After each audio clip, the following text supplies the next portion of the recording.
இந்த வந்தோடனே அண்ணன்ட்ட சொன்னேன், ஏதோ ஒரு பைபிள் ஸ்டடி நடத்தணும், இந்த டாப்பிக்கை முடிச்சிட்டோம் அப்படின்ற சாதனை நமக்கு வேண்டாம், முதல்ல எகிப்துலேருந்தே வெளியே வருவோம். ஹல்லேலூயா, பிரைஸ் தி லார்ட். 4 நாள் கர்த்தருடைய ஆவியான நமக்கு எகிப்தை குறித்து பேசினாலும் சோதரம் ஹல்லேலூயா, நாம் அதற்கு கீழ்ப்படிவோம். ஹல்லேலூயா, பிரைஸ் தி லார்ட். எகிப்துலேருந்தே நம்ம வெளியே வராமல் ஒரு கானானை குறித்து நம்ம பேசி என்ன பிரயோஜனம்? ஹல்லேலூயா.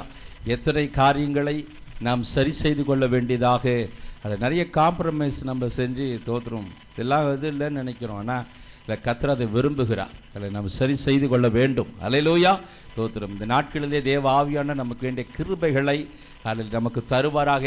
இப்படிப்பட்ட நல்ல சத்தியங்களை கர்த்தருடைய ஆவி இந்த நாட்களிலே நமக்கு கொடுத்தபடினாலே நம்ம ஆண்டவருக்கு நன்றி செலுத்த வேண்டும். ஹல்லேலூயா. இப்படிப்பட்ட உபதேசங்களை ஹல்லேலூயா வைராக்கியமாய் பேசக்கூடிய நல்ல இப்படிப்பட்ட பரிசுத்தவான்களை தேவன் நம் மத்தியில் வைத்திருப்பது நமக்கு மிகுந்த ஆசீர்வாதம். ஹல்லேலூயா, glory to God. ஆகினாலே இந்த நாட்களை பயன்படுத்தி கொள்ளுங்கள். தொடர்ந்து நாளை மறுநாள் ஹல்லேலூயா இந்த நல்ல வாய்ப்புகளை பயன்படுத்தி கொண்டு நீங்கள் இதில் கலந்து கொள்ளும்படியாக உங்களை அன்போடு கேட்கிறேன். நிச்சயமாகவே கர்த்தர் ஹல்லேலூயா இந்த நாட்கள் நம்மோடு கூட இடைபடுகிற நாட்கள். ஹல்லேலூயா. இது ஒரு சாதாரண வேத பாடம் அல்ல, உண்மையிலே நமக்குள்ளே மாற்றத்தை கொடுக்கின்ற ஒரு ஆச்சரியமான அனுபவத்தை இந்த நாட்களிலே கர்த்தர் நமக்கு தருவாராக. கரங்களை தட்டி கர்த்தருடைய நாமத்தை நாம் மகிமைப்படுத்துவோம். அல்ல இப்பொழுதும் கர்த்தருடைய தாச நாமத்தில் ஆண்டவராகிய இயேசு நாமத்தினாலே இந்த இரவின் ஆரம்ப வேளையில் உங்களை வாழ்த்துவதை நான் மகிழ்ச்சி அடைகிறேன். மறுபடியும் உங்கள் நடுவிலே வரவும் கர்த்தருடைய வார்த்தையை உங்களோடு பகிர்ந்து கொள்ளவும் கர்த்தர் கொடுத்த நல்ல வாய்ப்புக்காக நான் கர்த்தருக்கு நன்றி செலுத்துகிறேன். கண்களை மூடி ஜெபிப்போம். இரக்கத்தில் ஐஸ்வர்யமுள்ள எங்கள் அன்பின் பரலோக பிதாவே, எத்தனை முறை உங்கள் சமூகத்துக்கு நாங்கள் வந்தாலும் ஒரு முறை கூட எங்களை பெருமையாய் அனுப்பாத எங்கள் அன்பு தகப்பன், இந்த நாளிலே நாங்கள் எவைகளை கற்றுக்கொள்ள வேண்டுமோ, எவைகளை பெற்றுக்கொள்ள வேண்டுமோ அவைகளை முழுமையாக கற்றுக்கொள்ளவும் பெற்றுக்கொள்ளவும் தேவன் எங்களுக்கு கிருபை பாராட்டுவீராக. உடைய பரிசுத்த கரங்களுக்குள்ளே எங்களை தாழ்த்துகிறோம். தகப்பனே, நீங்கள் செய்ய நினைத்தது ஒருபோதும் தடைபடாது நாங்கள் அறிந்திருக்கிறோம். தடைபடாத உடைய சித்தம் இந்த இரவின் ஆரம்ப வேளையிலே எங்களுக்குள்ளும் எங்கள் நடுவிலும் தேவரை கிரியை செய்ய எங்களை தாழ்த்துகிறோம். மகிமையை நாங்கள் மக்கள் செலுத்துகிறோம். எங்கள் ஆண்டவர் இயேசுவின் மூலம் பிதாவே, ஆமென். இந்த ஆவிக்குரிய பயணத்தில் நேற்று நாம் கவனித்தோம், இந்த பயணத்தில் பங்கு பெறுகிறவர்களுக்கு சில தகுதிகள் இருந்தது என்பதை நாம் கவனித்தோம். 7 விதமான கருத்துக்களை கவனித்தோம். அதாவது இந்த ஆவிக்குரிய பயணத்தை முதல் எங்கே தொடங்குகிறது என்றால் ரட்சிப்பில் தான் தொடங்குகிறது. மீட்கப்பட்டவர்கள் தான் அந்த பயணத்தில் பங்கு பெற முடியும். அதாவது பஸ்கா ஆட்டின் இரத்தத்தால் காப்பாற்றப்படாதவர்கள் அல்லது பஸ்கா ஆட்டின் இரத்தத்தை விசுவாசிக்காதவர்கள் அங்கிருந்து வெளியே வந்திருக்க முடியாது. அப்படியானால் அவர்கள் அங்கிருந்து வெளியே வந்தார்கள் என்ற முதல் காரணம் என்ன? நாம் வாசித்தோம் நேற்று எண்ணாகமம் 33ஆம் அதிகாரம் 3-4 வசனத்தில் நாம் நேற்று வாசித்தோம். அவர்கள் பஸ்காவுக்கு அடுத்த நாள் அவர்கள் புறப்பட்டார்கள். அதாவது பஸ்கா இரத்தத்தினால் மீட்கப்பட்டவர்களாய் புறப்பட்டார்கள். 2வதாக நாம் கவனித்தோம், அவர்கள் பிரித்தெடுக்கப்பட்டவர்கள். ஒன்று, ரட்சிக்கப்படாதவர்கள் பரலோகம் போகலாம் என்று கற்பனை செய்வதற்கு வாய்ப்பே இல்லை. மீட்கப்படாதவர்கள் பரலோகம் போயிடுவோம்னு நினைப்பது தங்களை தானே ஏமாற்றிக் கொள்வது. இந்த ரட்சிப்பு என்பது ஆவிக்கிற உலகத்தில் நினைக்கிற ரொம்ப சாதாரண வார்த்தையாக போச்சுது. எல்லாம் வழக்கமாக சொல்கிறதுனால ஆங்கிலம் சொல்லுவாங்க, ஃபெமிலியாரிட்டி ப்ரீட்ஸ் கண்டெம்ட். அதாவது திரும்ப ஒன்று சொல்கிறதுனால என்னாச்சுன்னா அது ரொம்ப சாதாரணமாக போயிடுச்சு. அதேபோல் இந்த ரட்சிப்பு என்ற வார்த்தை ஆவிக்கிற உலகத்தில் அடிக்கடி கேட்டு என்னாச்சுன்னா ரொம்ப சாதாரணமாக போச்சு. ஆனால் ரட்சிப்பு இல்லாமல் யாரும் இந்த ஆவிக்குரிய பயணத்தில் அதாவது எகிப்தை விட்டு வெளியே வர முடியாது. 2வதாக கவனித்தோம், பிரித்தெடுக்கப்படாதவர்கள் தேவனுடைய அந்த ஆவிக்குரிய பயணத்தில் பங்கு பெற முடியாது. 3வதாக நாம் கவனித்தோம், கர்த்தருடைய பாதுகாப்புக்குள் இருக்கிறவர்கள் தான் அந்த பயணத்தில் பங்கு பெற முடியும். அதாவது கர்த்தருடைய நிழலில் இருக்கிறவர்கள் தான். அந்த நிழல் நம்மை விட்டு நீங்கினால் அல்லது நாம் அந்த நிழலை விட்டு நீங்கிவிட்டால், கவனித்துக்கொள்ளுங்க, கர்த்தருடைய வெளிச்சம் அங்கே ஒரு இடத்துல இருக்கும், அந்த வெளிச்சத்துக்குள் நாம் இருக்க வேண்டும். கர்த்தருடைய வெளிச்சம் நம்ம விட்டு நீங்காது, நாம் அதை விட்டு வெளியே வந்துடுவோம். அநேக நேரத்தில் தேவனுடைய வெளிச்சத்துக்குள் நாம் இருக்க முடிவதில்லை, என்ன பண்ணுறோம், கொஞ்சம் வெளியே வந்து விடுகிறோம். அதே போல தான் கர்த்தருடைய நிழலில் இருப்பது அவசியம். அந்த நிழல் எப்போதும் நம்மை மூடித்தான் இருக்கிறது. நாம் நிழல் விட்டு வெளியே வந்து விட்டால் அந்த பயணத்தில் பங்கு பெற முடியாது. நான்காவதாக நாம் ஒன்றை கவனித்தோம், கர்த்தரை எந்த சூழலிலும் ஆராதிக்கிறவர்கள். ஆசரிப்பு கூடாரத்தை மோசே அவர்கள் விக்கிரகத்தை வணங்கினார்கள் என்ற கோபத்தில் என்ன பண்ணார்? ஆசரிப்பு கூடாரத்தை பாளையத்தின் மையத்திலிருந்து எடுத்து பாளையத்துக்கு வெளியே கொண்டு அந்த ஆசரிப்பு கூடாரத்தை போட்டுட்டு அதுக்கு பேரே ஆசரிப்பு கூடாரம் என்று அவர் பெயரிட்டார். இந்த ஜனங்கள் என்ன பண்ணுறாங்க? கர்த்தருடைய பிரசன்னம் போனாலும் அவர்கள் அவரை தொழுது கொள்வதை நிறுத்தலை.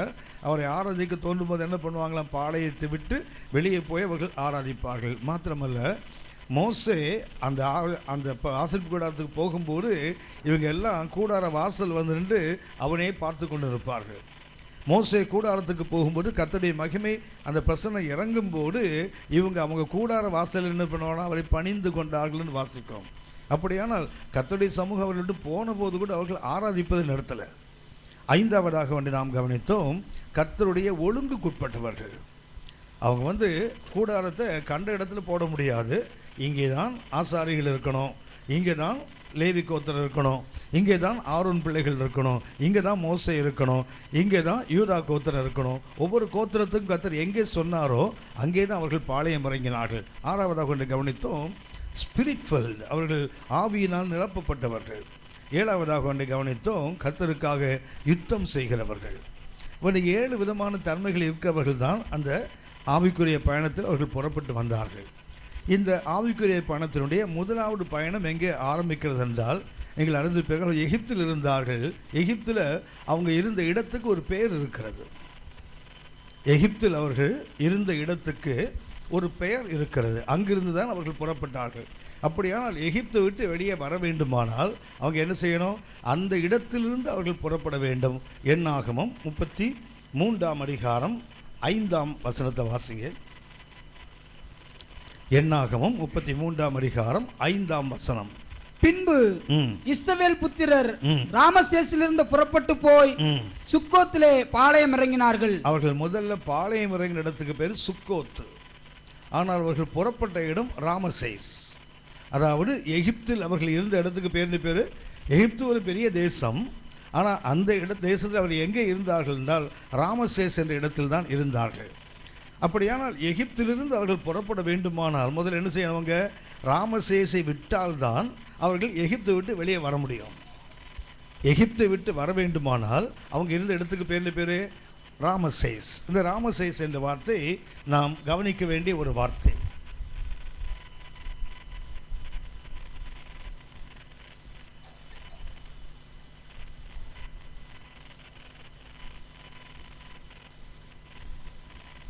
ராமசேஸ், இதில் இந்த ரா என்பதற்கு எகிப்திய மொழியில் சூரியன் என்ற அர்த்தம். ரா என்றால் சன், அதாவது நம்ம பாடலில் சொன்னால் சூரியன். மீசஸ் என்ற வார்த்தைக்கு கிரியேட் ஹிம்.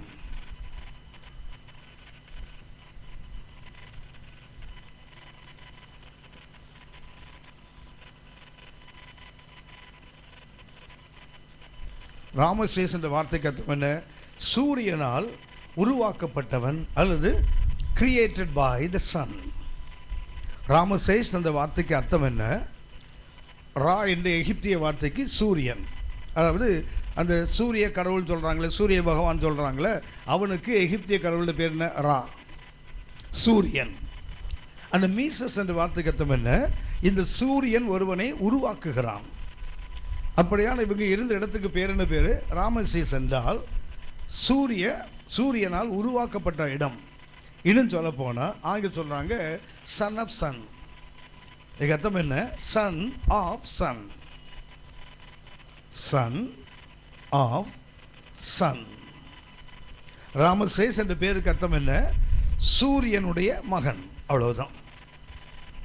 சூரிய தெய்வத்தினுடைய மகன் என்று அர்த்தம். இஸ்ரவேல் மக்கள் இந்த இடத்தில் இருந்ததற்கு ஒரு காரணம் உண்டு.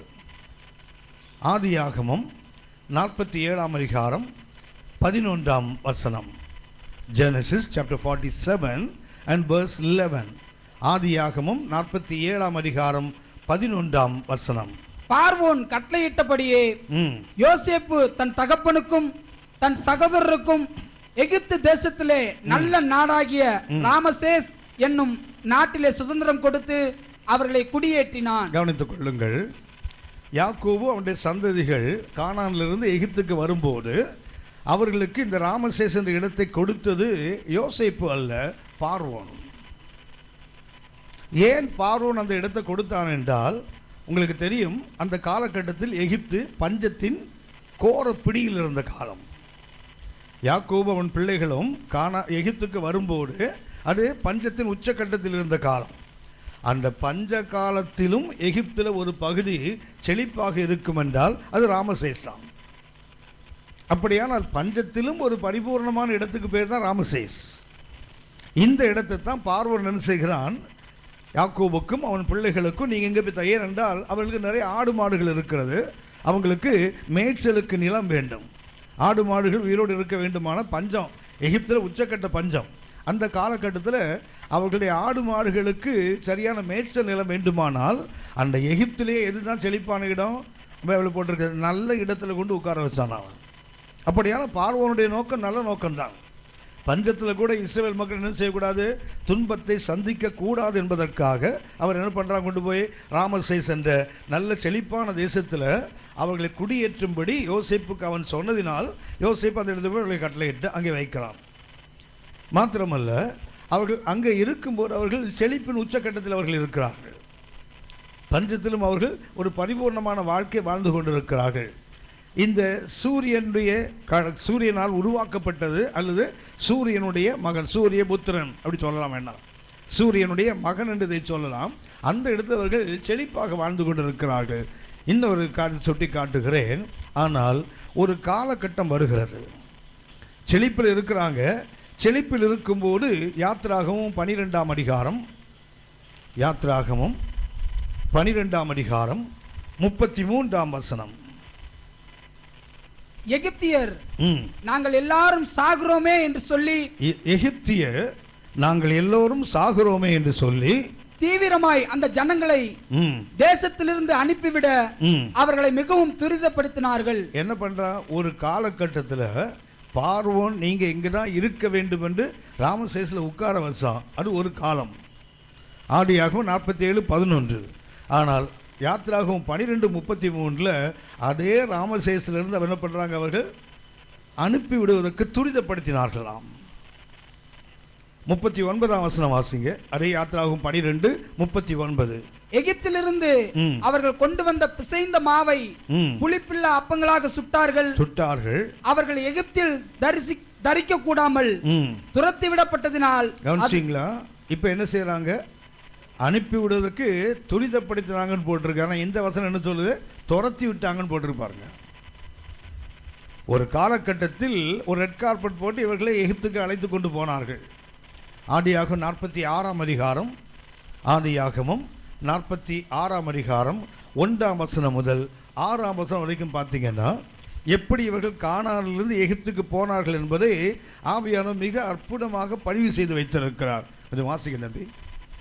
இஸ்ரவேல் தனக்கு உண்டான யாவையும் சேர்த்து கொண்டு புறப்பட்டு பெயர்சபாவுக்கு போய் தன் தகப்பனாகிய ஈசாக்குடைய தேவனுக்கு பலியிட்டான். கவனித்துக் கொள்ளுங்கள், யாக்கோபு கானானில் இருக்கிறாரு. யோசேப்பு அவர்களை அழைத்து வருவதற்கு ஆட்களை அனுப்பினான், வண்டிகளை அனுப்பினான், பொருள்களை அனுப்பினான். இப்போ இவர் என்ன பண்ணார், எடுத்த உடனே எங்கே போகல, எகிப்துக்கு வரல. எங்கே போகிறார், பெயர்சபாவுக்கு போய் அங்கே என்ன பண்ணுறார், தன் தேவனாகிய தன் தகப்பனுடைய தேவனாகிய கர்த்தருக்கு அங்கே பலியிடுகிறான். அன்று இரவிலே தேவன் இஸ்ரவேலுக்கு தரிசனமாகி யாக்கோபே யாக்கோபே என்று கூப்பிட்டார். உங்களுக்கு தெரியும் நினைக்க, 2 முறை கர்த்தர் கூப்பிடுவார்னா விசேஷம் இருக்கும். ஒரு முறை கூப்பிடல, கர்த்தர் எத்தனை முறை கூப்பிடுறாரு, ஆபிரகாமே ஆபிரகாமே, மோசே மோசே. இங்கே என்ன, யாக்கோபு யாக்கோபே, மார்த்தாளே மார்த்தாளே. பார்த்தீங்கன்னா 10 முறை பைபிளில் ஒரு தனிப்பட்ட மனிதனை 2 முறை கர்த்தர் கூப்பிட்டது 10 முறை இருக்குது பைபிளில். அதில் ஒருவர் யார், யாக்கோபு. யாக்கோவுக்கு பார்வோன் சொல்லி யோசேப்பு வண்டிகளை அனுப்பியிருக்கிறாரு, அழைத்து செல்ல ஆட்களை அனுப்பியிருக்கிறார், நல்ல பரிவாரங்கள்லாம் வந்திருக்கிறது. ஆனால் யாக்கோபு என்ன செய்கிறாரு, எடுத்த உடனே எகிப்துக்கு போகலை. என்ன செய்கிறார், தேவனுக்கு பலியிடுகிறார். கர்த்தர் அந்த ராத்திரியில் யாக்கோபுக்கு தரிசனமாகி அவனை அழைக்கிறார். அதற்கு யாக்கோபு, அடியேன் இதோ அடியேன். அவன் இதோ அடியேன் என்றான். ம். அப்பொழுது அவர், ம். நான் தேவன், ம். நான் உன் தகப்பனுடைய தேவன், ம். நீ எகிப்து தேசத்துக்கு போக பயப்பட வேண்டாம். அப்படின்னா யாக்கோபு என்ன பண்றா தெரியுங்களா? வண்டி வந்தாச்சு, ஆட்கள் வந்தாச்சு, பொருள் வந்தாச்சு, ஆனா உள்ள ஒரு உதப்பு இருக்குது. என்னவோ கூப்பிடுறானுங்க, கூப்பிட்டு போய் என்ன பண்ணுவானுங்களே தெரியல, ஒரு பயம். அந்த ராத்திரியில் கர்த்தர் தரிசனமாகி அவனுக்கு, எனக்கு ரொம்ப பிடிக்கிற வசனம் இந்த வசனம், என்ன பண்ணுறா தெரியுங்களா? நீ போக பயப்படாத, நீ பயப்பட வேண்டாம், அங்கே உன்னை பெரிய ஜாதி ஆக்குவேன், நான் உன்னுடனே எகிப்துக்கு வருவேன். இதுதான் எனக்கு ரொம்ப ஆச்சரியமானது. நீ பயப்படாதப்பா, நான் வரேன்ப்பா. அப்படியானால் யாக்கோபு ஒரு ரெட் கார்பெட் போட்டது பார்வோன் மாத்திரமல்ல, கர்த்தர் தான் போட்டார். God said, don't fear to go to Egypt, I will accompany you. உங்கூட நான் வரப்பா, அப்ப நீ ஏன்பா பயப்படுற? அதாவது இந்த வார்த்தை இருக்குதுங்களா, ஒரு தேவன் ஒரு மனுஷனை பார்த்து, நான் உங்கூட வரேன், நீ போப்பா. எந்த அளவுக்கு கர்த்தரவனை நேசித்திருந்தால் இப்படி அனுப்புறா பாருங்களேன். வருவேன், நீ போகாத, மாத்திரமல்ல நீ நல்ல முதிர் வயதில் மதிப்பாய். யோசேப்பு என்ன செய்வான்? உன் கண்களை மூடுவான், ஒரு நல்ல மரணம் உனக்கு கிடைக்கும். அதற்கு பின்பு யாக்கோபு பேர்சபாவிலிருந்து பிரயாணம் புறப்பட்டான். இஸ்ரவேலின் குமாரர் தங்கள் தகப்பனாகிய யாக்கோபையும் தங்கள் குழந்தைகளையும் தங்கள் மனைவிகளையும் பார்வோன் அனுப்பின வண்டிகளின் மேல் ஏற்றிக்கொண்டு, கவனித்துக் கொள்ளுங்கள், இதை கொஞ்சம் கவனிச்சு பார்த்தீங்கன்னா, ஏற்கனவே யோசேப்பு அழைப்பு கொடுத்தான், பார்வோனும் அழைக்கிறான், அப்புறம் கர்த்தரும் போங்கிறாரு. எப்படி வந்தா தெரியுங்களா? வண்டியில் வர்றாரு பாருங்களா, மரியாதையாக கூட்டு போறாங்க. அது ரொம்ப கனப்படுத்தி என்ன பண்ணுறாங்க, நீ யாரும் நடக்கக்கூடாது, நீங்கள் என்ன பண்ணுங்க, வாங்க வண்டியில் வாங்க. யார்? பார்வோன் அனுப்பின வண்டிகள் எல்லாம் கூட்டு போனாங்க தெரியுங்களா? 12ஆம் அதிகாரம் 37ஆம் வசனம் வாசிங்க. யாத்திராகமும் 12ஆம் அதிகாரம் 37ஆம் வசனம். இஸ்ரவேல் புத்திரர் ராமசேசை விட்டு கால்நடையாய் பிரயாணம் பண்ணி, கவனிச்சிங்களா? போகும்போது வண்டியில் கூட்டான், வரும்போது துரத்தி அனுப்புறாங்க பாருங்க. இதுதான் ராமசேஸ், இதுதான் எகிப்து. கூப்பிடும்போது ரொம்ப மரியாதையாக கூப்பிட்டு போனாங்க, ரொம்ப கனப்படுத்தி கூப்பிட்டு போனாங்க, வண்டியெல்லாம் அனுப்பி கூப்பிட்டு போனான். இன்னும் சொல்ல போனால் 45ஆம் அதிகாரம் ஆதியாகமத்தில் பார்த்தீங்கன்னா, அந்த வண்டியை பார்த்த போது தான் யாக்கோபுக்கே உயிர் வந்ததுன்னு போட்டிருக்கோம். யோசேப்பு உயிரோடு இருக்கிறானா, ஐயோ வண்டியெல்லாம் அனுப்பியிருக்கான் பாரு. அவனுடைய பொருளை பார்த்தா யாக்கோபுக்கே உயிர் வந்ததுன்னு போட்டிருக்குது. அப்படியானால் இந்த எகிப்துக்கு போகும்போது மிகுந்த மதிப்போடும் மரியாதையோடும் அவர்கள் போனார்கள். பார்வோன் அழைத்தான், யோசேப்பு அழைத்தான், கர்த்தர் சொன்னார், பயப்படாத, நான் உங்கள்கிட்ட வரேன்ப்பா. ஆனால் அது ஒரு காலகட்டம். அதுக்கு அடுத்த காலகட்டம் என்ன தெரியுங்களா? அவர்களை துரிதப்படுத்தினார்கள், துரத்தினார்கள், கால்நடையாக வரான் பாருங்களேன். கவனித்துக் கொள்ளுங்கள், இந்த ஆவிக்குரிய பயணத்தை நீங்கள் நானும் தொடங்க வேண்டுமானால் என்ன இருக்கணும் தெரியுங்களா? அதுக்கும் ஒரு காலம் இருக்குது, இதுக்கும் ஒரு காலம் இருக்குது. இந்த அறிவு உங்களுக்கும் எனக்கும் மிக அவசியம். ராமசேஸ் செழிப்பான பட்டணம் தான், ராமசேஸ் கால்நடைகளுக்கு வசதியான ஒன்று தான். பார்வோன் தெரிந்து கொண்ட ஒரு தேசம் தான் அந்த தேசம். பார்வோன் சொல்கிறான், இங்கே தான் இருக்கணும், ஏன்னா அதுதான் செழிப்பு. பஞ்சம் தொடாத ஒரு பகுதி எகிப்தில் உண்டென்றால் அது ராமசேஸ் தான். வண்டிகளை அனுப்பினான், மரியாதை கொண்டு சொல்ல போனால் ஆதியாகமத்தை யாக்கோபு வந்தபோது பார்வோன் சொல்வான், நீ என்ன ஆசீர்வதிப்பா? யாக்கோபு ஒரு நாட்டின் அரசனை யார் ஆசீர்வதிப்பாங்க? யாக்கோபு ஆசீர்வதிப்பான். அப்படிலாம் மரியாதையாக கூட்டிட்டு போன ஒரு காலம் உண்டு. ஆனால் அதுக்கு அடுத்த காலம் என்ன தெரியுங்களா? அவர்கள் அந்த எகிப்திலிருந்து துரிதப்படுத்தப்பட்டார்கள், துரத்தப்பட்டார்கள், வண்டியில் அனுப்பலை, கால்நடையாக வராம பாருங்களேன். காரணம் என்ன? நல்லா கவனித்துக் கொள்ளுங்கள். அந்த நாம் கவனித்தோமே, அந்த ராமசேஸ் என்பது யார் பார்த்து வைத்த தேசம்? ராமசேஸ் யார் பார்த்த தேசம்? பார்வோன் பார்த்தது. ஆனால் கானான் கர்த்தர் பார்த்த தேசம். நேற்று வாசித்தோமே, எசேக்கியேல் 20ஆம் அதிகாரம் 6ஆம் வசனம், நான் அவர்களை எகிப்திலிருந்து வரவழைப்பேன் என்றும், நான் அவர்களுக்காக பார்த்து வைத்ததும் பாலும் தேனும் ஓடுகிறதும் சகல தேசங்களின் சிங்காரமும் மாத்திரமல்ல நல்லதும் விசாலமுமான தேசம். கவனித்துக் கொள்ளுங்கள், பார்வோன் பார்க்கிற தேசம் நல்ல தேசம்தான். ஆனால் நம்ம அப்பா பார்க்கறது எல்லா தேசங்களுக்கும் மேலான தேசம். அப்படியானால் அங்கே போகும்போது சில வசதிகள் இருக்கலாம். ஆவிக்குரிய வார்த்தை நாம் கற்றுக்கொண்ட முதலாவது பாடம் என்ன தெரியுங்களா? நாம் எகிப்திலிருந்து எரிகோவுக்கு வந்து சேர வேண்டுமானால் முதல்ல என்ன வேணும் தெரியுங்களா? சில வசதிகள் நம்ம வாழ்க்கையில் கிடைக்கலாம். அந்த வசதிகள் சாஸ்வதம் என்று பிடித்து கொள்ளக்கூடாது. அதை காட்டிலும் மேலானதை கர்த்தர் நமக்கு வைத்திருக்கிறார்.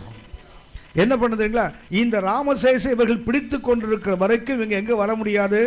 இவர்கள் பாலும் தேனும் ஓடுகின்ற கர்த்தர் பார்த்து வைத்த சகல தேசங்களின் சிங்காரமாகிய அந்த நல்ல விசாலமான தேசத்துக்கு வர முடியாது. அப்படியானால் ஆவிக்குரிய பயணம் எங்கே தொடங்குது தெரியுங்களா? நமக்கு எது லாபமோ அதை கர்த்தருக்காக எப்போ நஷ்டம் என்று எண்ணுகிறோமோ அப்போது ஆவிக்குரிய பயணம் தொடங்கும். ஆவிக்குரிய பயணம் தொடங்க வேண்டுமானால் நம்ம கொண்டு கற்றுக்கொள்ள வேண்டும். கன்வீனியண்டாக இருக்குது, வசதியாக இருக்குது, எனக்கு ரொம்ப சாதகமாக இருக்குது, எனக்கு ரொம்ப எல்லாம் சரிதான். ஆனால் ராமசேஷை விட்டாதான் எங்கே வர முடியும்? கானான் தேசத்துக்கு வர முடியும். பார்வோன் பார்த்திருக்கலாம், ஆனால் பரமன் ஆண்டவர் நமக்காக பார்த்த ஒரு தேசம் இருக்குது. இந்த உலகம் எத்தனை நன்மைகளை உங்களுக்கும் எனக்கும் கொடுத்தாலும் சரிதான், அந்த தேசத்தின் நன்மைகளுக்கு ஈடாக எதுவும் வர முடியாது. அந்த தேசத்துக்கு தான் நாம் அழைக்கப்பட்டிருக்கிறோம். இந்த தேசம் நமக்கு சில வசதிகளை கொடுக்கும். பார்வோனும் சில வசதிகளை கொடுப்பான். யோசேப்பும் நல்ல வண்டிகளைத்தான் அனுப்பினான். ஏறக்குறைய 430 வருஷம் நல்லா தான் இருந்தாங்க. ஆனால் இன்றைக்கு ஒரு காலம் வருகிறது. என்ன காலம்? யோசேப்பை அறியாத பார்வோன் வந்த காலம். யோசேப்பை அறிந்தவன் அல்ல, யோசேப்பை அறியாத பார்வோன் வருகிறான். ஜனங்களுக்கு நெருக்கம் உண்டாகிறது. அவர்கள் எவ்வளவு பெருகினார்களோ அவ்வளவு அவர்கள் ஒடுக்கப்பட்டார்கள். இந்த ஒடுக்கத்தையும் அனுபவித்து கொண்டு என்ன நினைக்கிறாங்க? ராமசேஷ் நல்லா இருக்குது, ராமசேஷில் இருக்கலாம், ஒரு காலகட்டம் தான். ஆனால் அங்கிருந்து புறப்படாத வரைக்கும் நீங்கள் நானும் அந்த பரம கானானை போய் சேர முடியாது. அப்படியே ஒன்று என்ன வேண்டும்? இது நமக்கு ஒரு பக்கத்தில் ராமசேஷ், இன்னொரு பக்கத்தில் கானான் தேசம். நம்ம யார் மேலே நம்பிக்கை வைக்க வேண்டும்? பார்வோன்கள் மேலே, யோசேப்பு மேலே அல்ல. யார் மேலே? கர்த்தர் மேல் நம்பிக்கை வைத்தால் மாத்திரம்தான் அதை விட்டு இங்கே புறப்பட்டு வர முடியும். ஏனென்றால் நான் சொன்னேன், ராமசேஷன் அர்த்தம் என்ன? சூரிய கடவுளுடைய மகன். இன்னும் சொல்ல போனால் சன் ஆஃப் த சன், சூரியனின் மகன், அல்லது சன் கிரியேட்டட் ஹிம், அதாவது சூரியன் அவனை படைத்தான். சூரியன் படைத்தால் சூரியனுடைய சில நன்மைகளை நான் உங்களுக்கு சுட்டி காட்டுகிறேன். ராமசேஷ் நமக்கு இந்த நன்மைகளை கொடுக்கும்.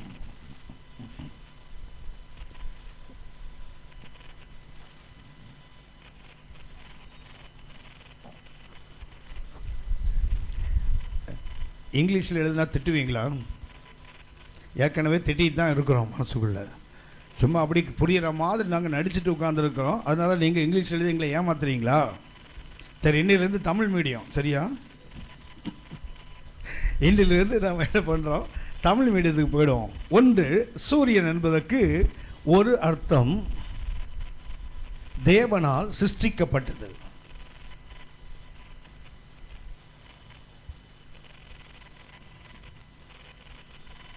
தேவனால்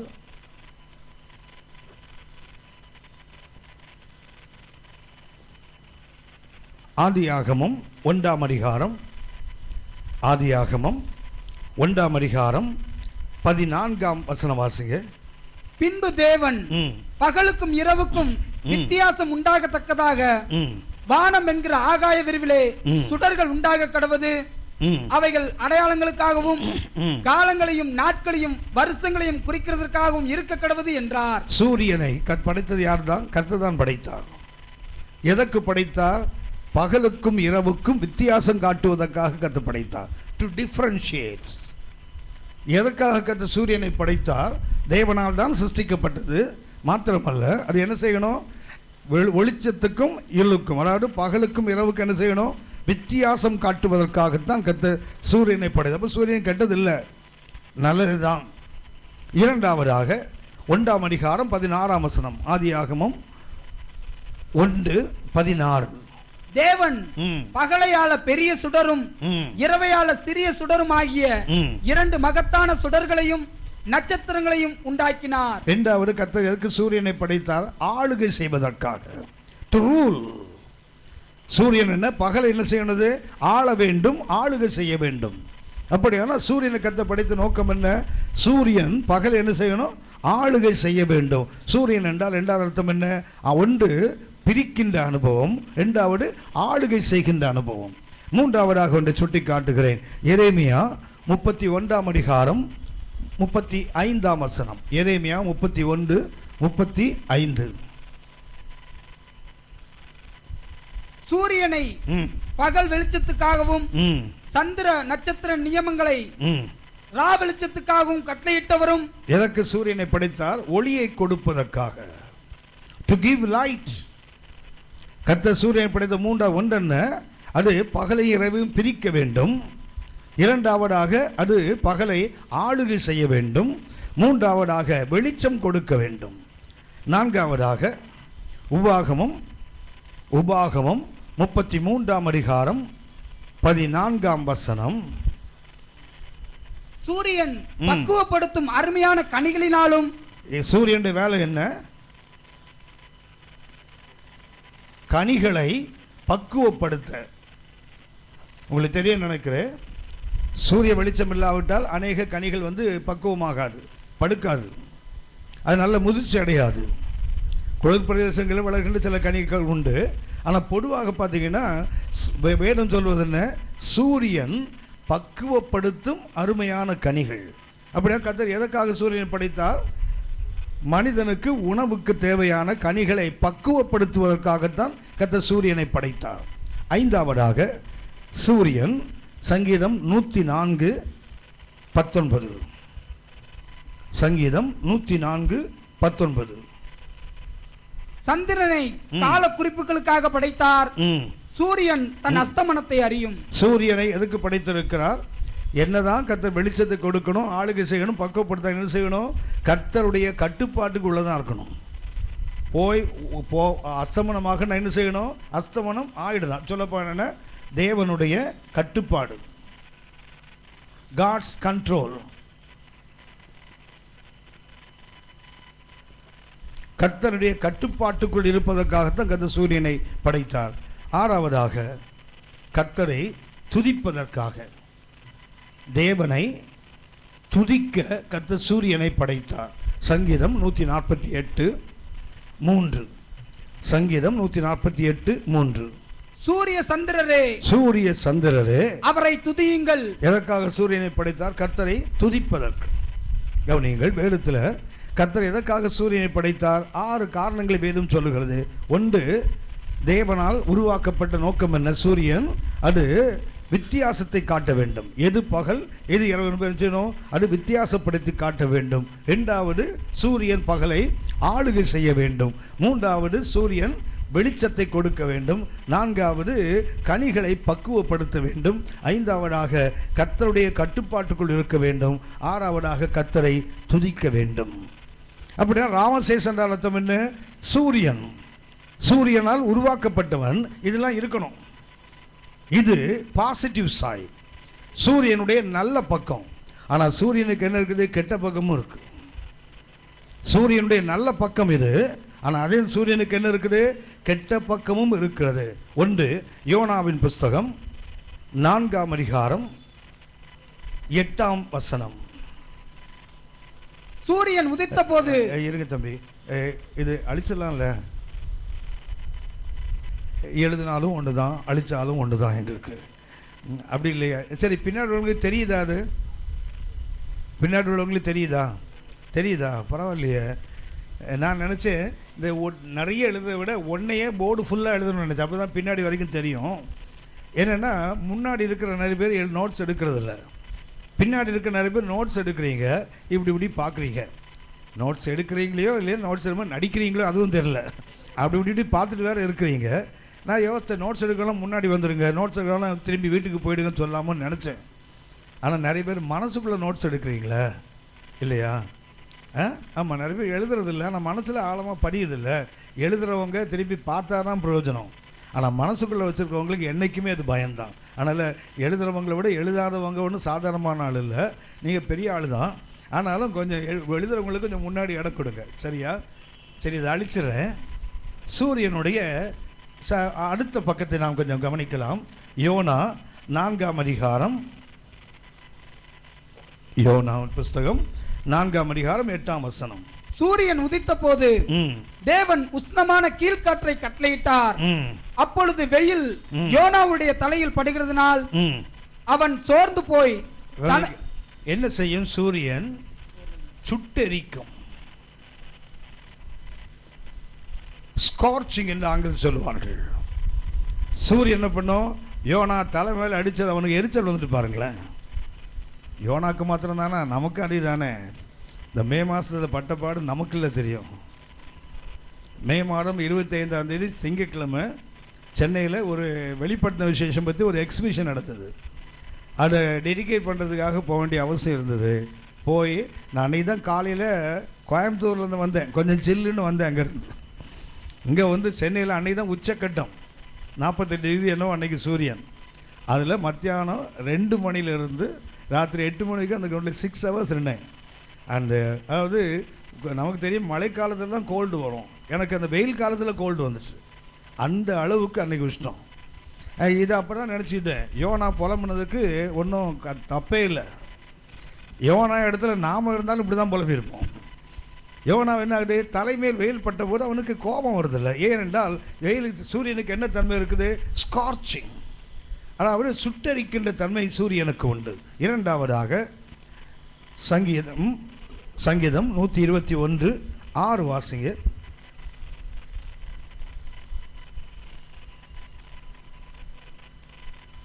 பகலிலே வெயிலாகிலும் இரவிலே நிலவாகிலும் உன்னை சேதப்படுத்துவதில்லை. சூரியன் சேதப்படுத்தும். சூரியன் என்ன செய்யும்? ஒரு மனிதனை சேதப்படுத்தும். சன் ஸ்ட்ரோக் என்று சொல்வார்கள். அதான் சூரிய ரோகம் அல்லது சூரிய வியாதின்னு எழுதியிருக்கவங்களுக்கு ஆங்கிலத்தில் சன் ஸ்ட்ரோக். அதாவது சூரியன் அதிகமாக என்ன தெரியுங்களா? பார்த்துருப்பீங்க, ஆந்திராவில் 1000க்கு மேலே ஆட்கள் செத்துருக்காங்கல்ல. 1000க்கு மேலே சன் ஸ்ட்ரோக். ரோட நடந்து போயிட்டு இருப்பாங்க, கீழே விழுந்துருவாங்க, அவ்வளோதான். அந்த சூரியனுடைய அந்த கிரகம் அந்த உஷ்ணம் என்ன பண்ணுது? ஆட்களை கொண்டு விடுகிறது. ஆந்திரா தெலுங்காவில் பார்த்தீங்கன்னா 1500 2000 பேருக்கு மேலே 2 ஸ்டேட்டில் மாத்திரமே மரிச்சிருக்காங்க. நமக்கு பைபிளில் ஒரு உதாரணம் இருக்குது. 2 ராஜாக்கள் 4ஆம் அதிகாரம் 18-19 வசனத்தை வாசிங்க. அந்த பிள்ளை வளர்ந்தான். அந்த பிள்ளை யாரு?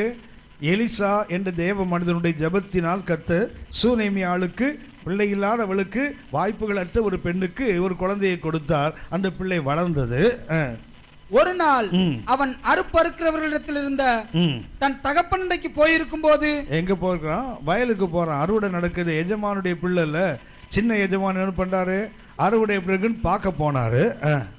தன் தகப்பனை பார்த்து, என் தலை நோகிறது. கவனிச்சிக்கலாம், சன் ஸ்ட்ரோக் இது. வயல்வெளியில போய் ஒரு சின்ன பையன் என்ன பண்றான்? வளர்ந்துக்கிற பையன் என்ன பண்றான்? சூரிய வெளிச்சத்தால் பாதிக்கப்படுகிறான். தலைவலிக்கு நான் மண்டையை போட்டு செத்து போயிட்டான் பாருங்களா. அப்படியான சூரியனுக்கு என்ன முடியும்? ஆட்களை கொல்லுகின்ற அளவுக்கு தன்மை இருக்குது. என்ன இருக்குது? சூரியனால் வந்ததான் கத்து சொல்கிறார், பகலில் வெயிலாகிலும் இரவிலே நிலவாகிலும் உன்னை சேதப்படுத்துவதில்லை. பைபிளில் பார்த்தீங்கன்னா சந்திர ரோகின்னு படிச்சிருக்கீங்களா? மத்திய 4ஆம் அதிகாரம் சந்திரரோகி. சந்திரரோகி என்றால் அது மூன் லுனாட்டிக் என்று சொல்வார்கள். அதாவது சூரியன் மாத்திரமல்ல, சந்திரன் கூட என்ன பண்ணுது? வியாதிகளை கொண்டு வருகிறது மனிதனுக்கு. அப்படின்னா 2வது சூரியன் என்ன பண்ணும்? வியாதிகளை கொண்டு வருகிறது. 3ஆவதாக யோசுவா 10ஆம் அதிகாரம் 12-13.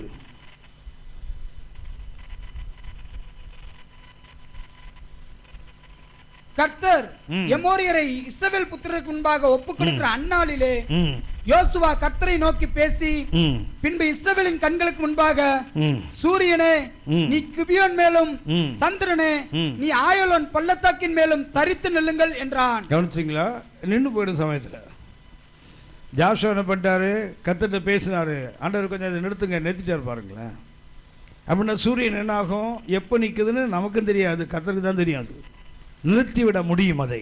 4ஆவதாக ஆமோஸ் 8ஆம் அதிகாரம் 9ஆம் வசனம்.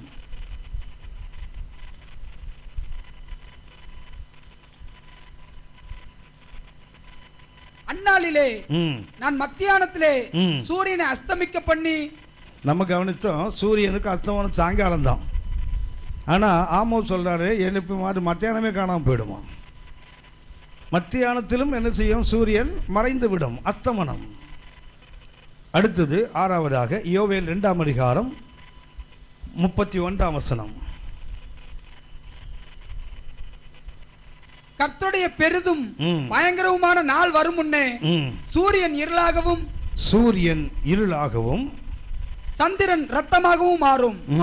என்ன ஒரு நாள் இருள் அடைஞ்சு போயிட்டு பாருங்களேன். இதெல்லாம் கொடுமை இல்லை. மத்தியானத்தில் காணாமல் போகிறது, நிற்கிறது இல்லை. திடீர்னு ஒரு நாள் பின்னாடி போயிடுச்சு பாருங்களேன். ஒரு நாள் என்னாச்சு, சூரியன் 2 ராஜாக்கள் 20ஆம் அதிகாரம் 9 முதல் 11 வரை.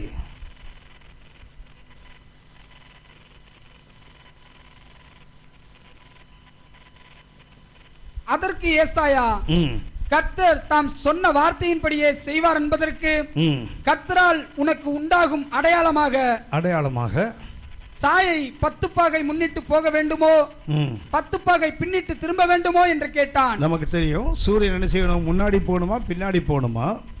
ஆனால் என்ன கேட்டா எசேக்கியா, முன்னாடி போகிறது சாதாரண, அது எப்பவும் போகிறது தான்.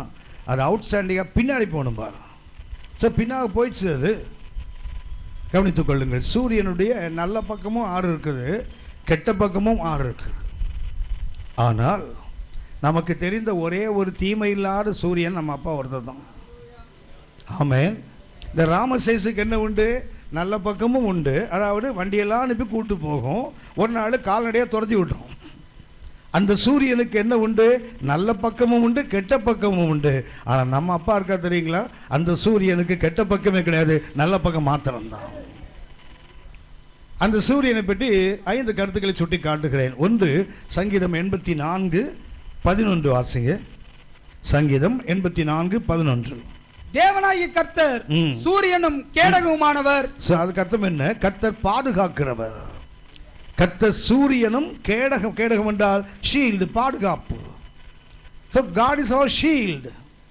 கர்த்தர் நமக்கு யாரு, நம்முடைய பாதுகாப்பு கர்த்தர் தான். இந்த பாதுகாப்புல என்னைக்கும் ஓட்ட வராது. உலகத்தின் சூரியன் ஒரு நாள் காணாமல் போயிடும், உலகத்தின் சூரியன் மறைந்து போயிடும், ஒரு நாள் பின்னாடி போயிடும், ஒரு நாள் மத்தியானத்திலே காணாமல் போயிடும். இந்த சூரியன் நாம் நம்ப முடியாது. ஒரு நாள் அந்த சூரியன் நம்மளே சுட்டு காலி பண்ணிடும். ஆனால் தேவனாகிய கர்த்தர் தன் ஜனத்துக்கு எப்படி இருப்பாரோ, அவரு சூரியனும் கேடகமுமானவர். அப்ப இந்த சூரியன் என்ன செய்யாது, கேட்டை உண்டாக்காது, நமக்கு பாதுகாப்பை கொடுக்கும். அப்படி என்றால் நாம் எகிப்தை விட்டு வெளியே வரணும்னா, ராமசேசுக்கு வரணும்னா என்ன செய்யணும், ராமசேசுக்கு நல்ல பக்கமும் இருக்குது கெட்ட பக்கமும் இருக்குது. அது ஒரு நாள் வரவழைக்கும், ஒரு நாள் துரத்தி விடும். யோசிச்சு பாருங்களேன். மனிதர்களை நம்புகிறோம், மனிதர்கள் மேல் நம்பிக்கை வைக்கிறோம், எல்லா நேரத்திலையும் அவங்களால உதவி செய்ய முடியாது.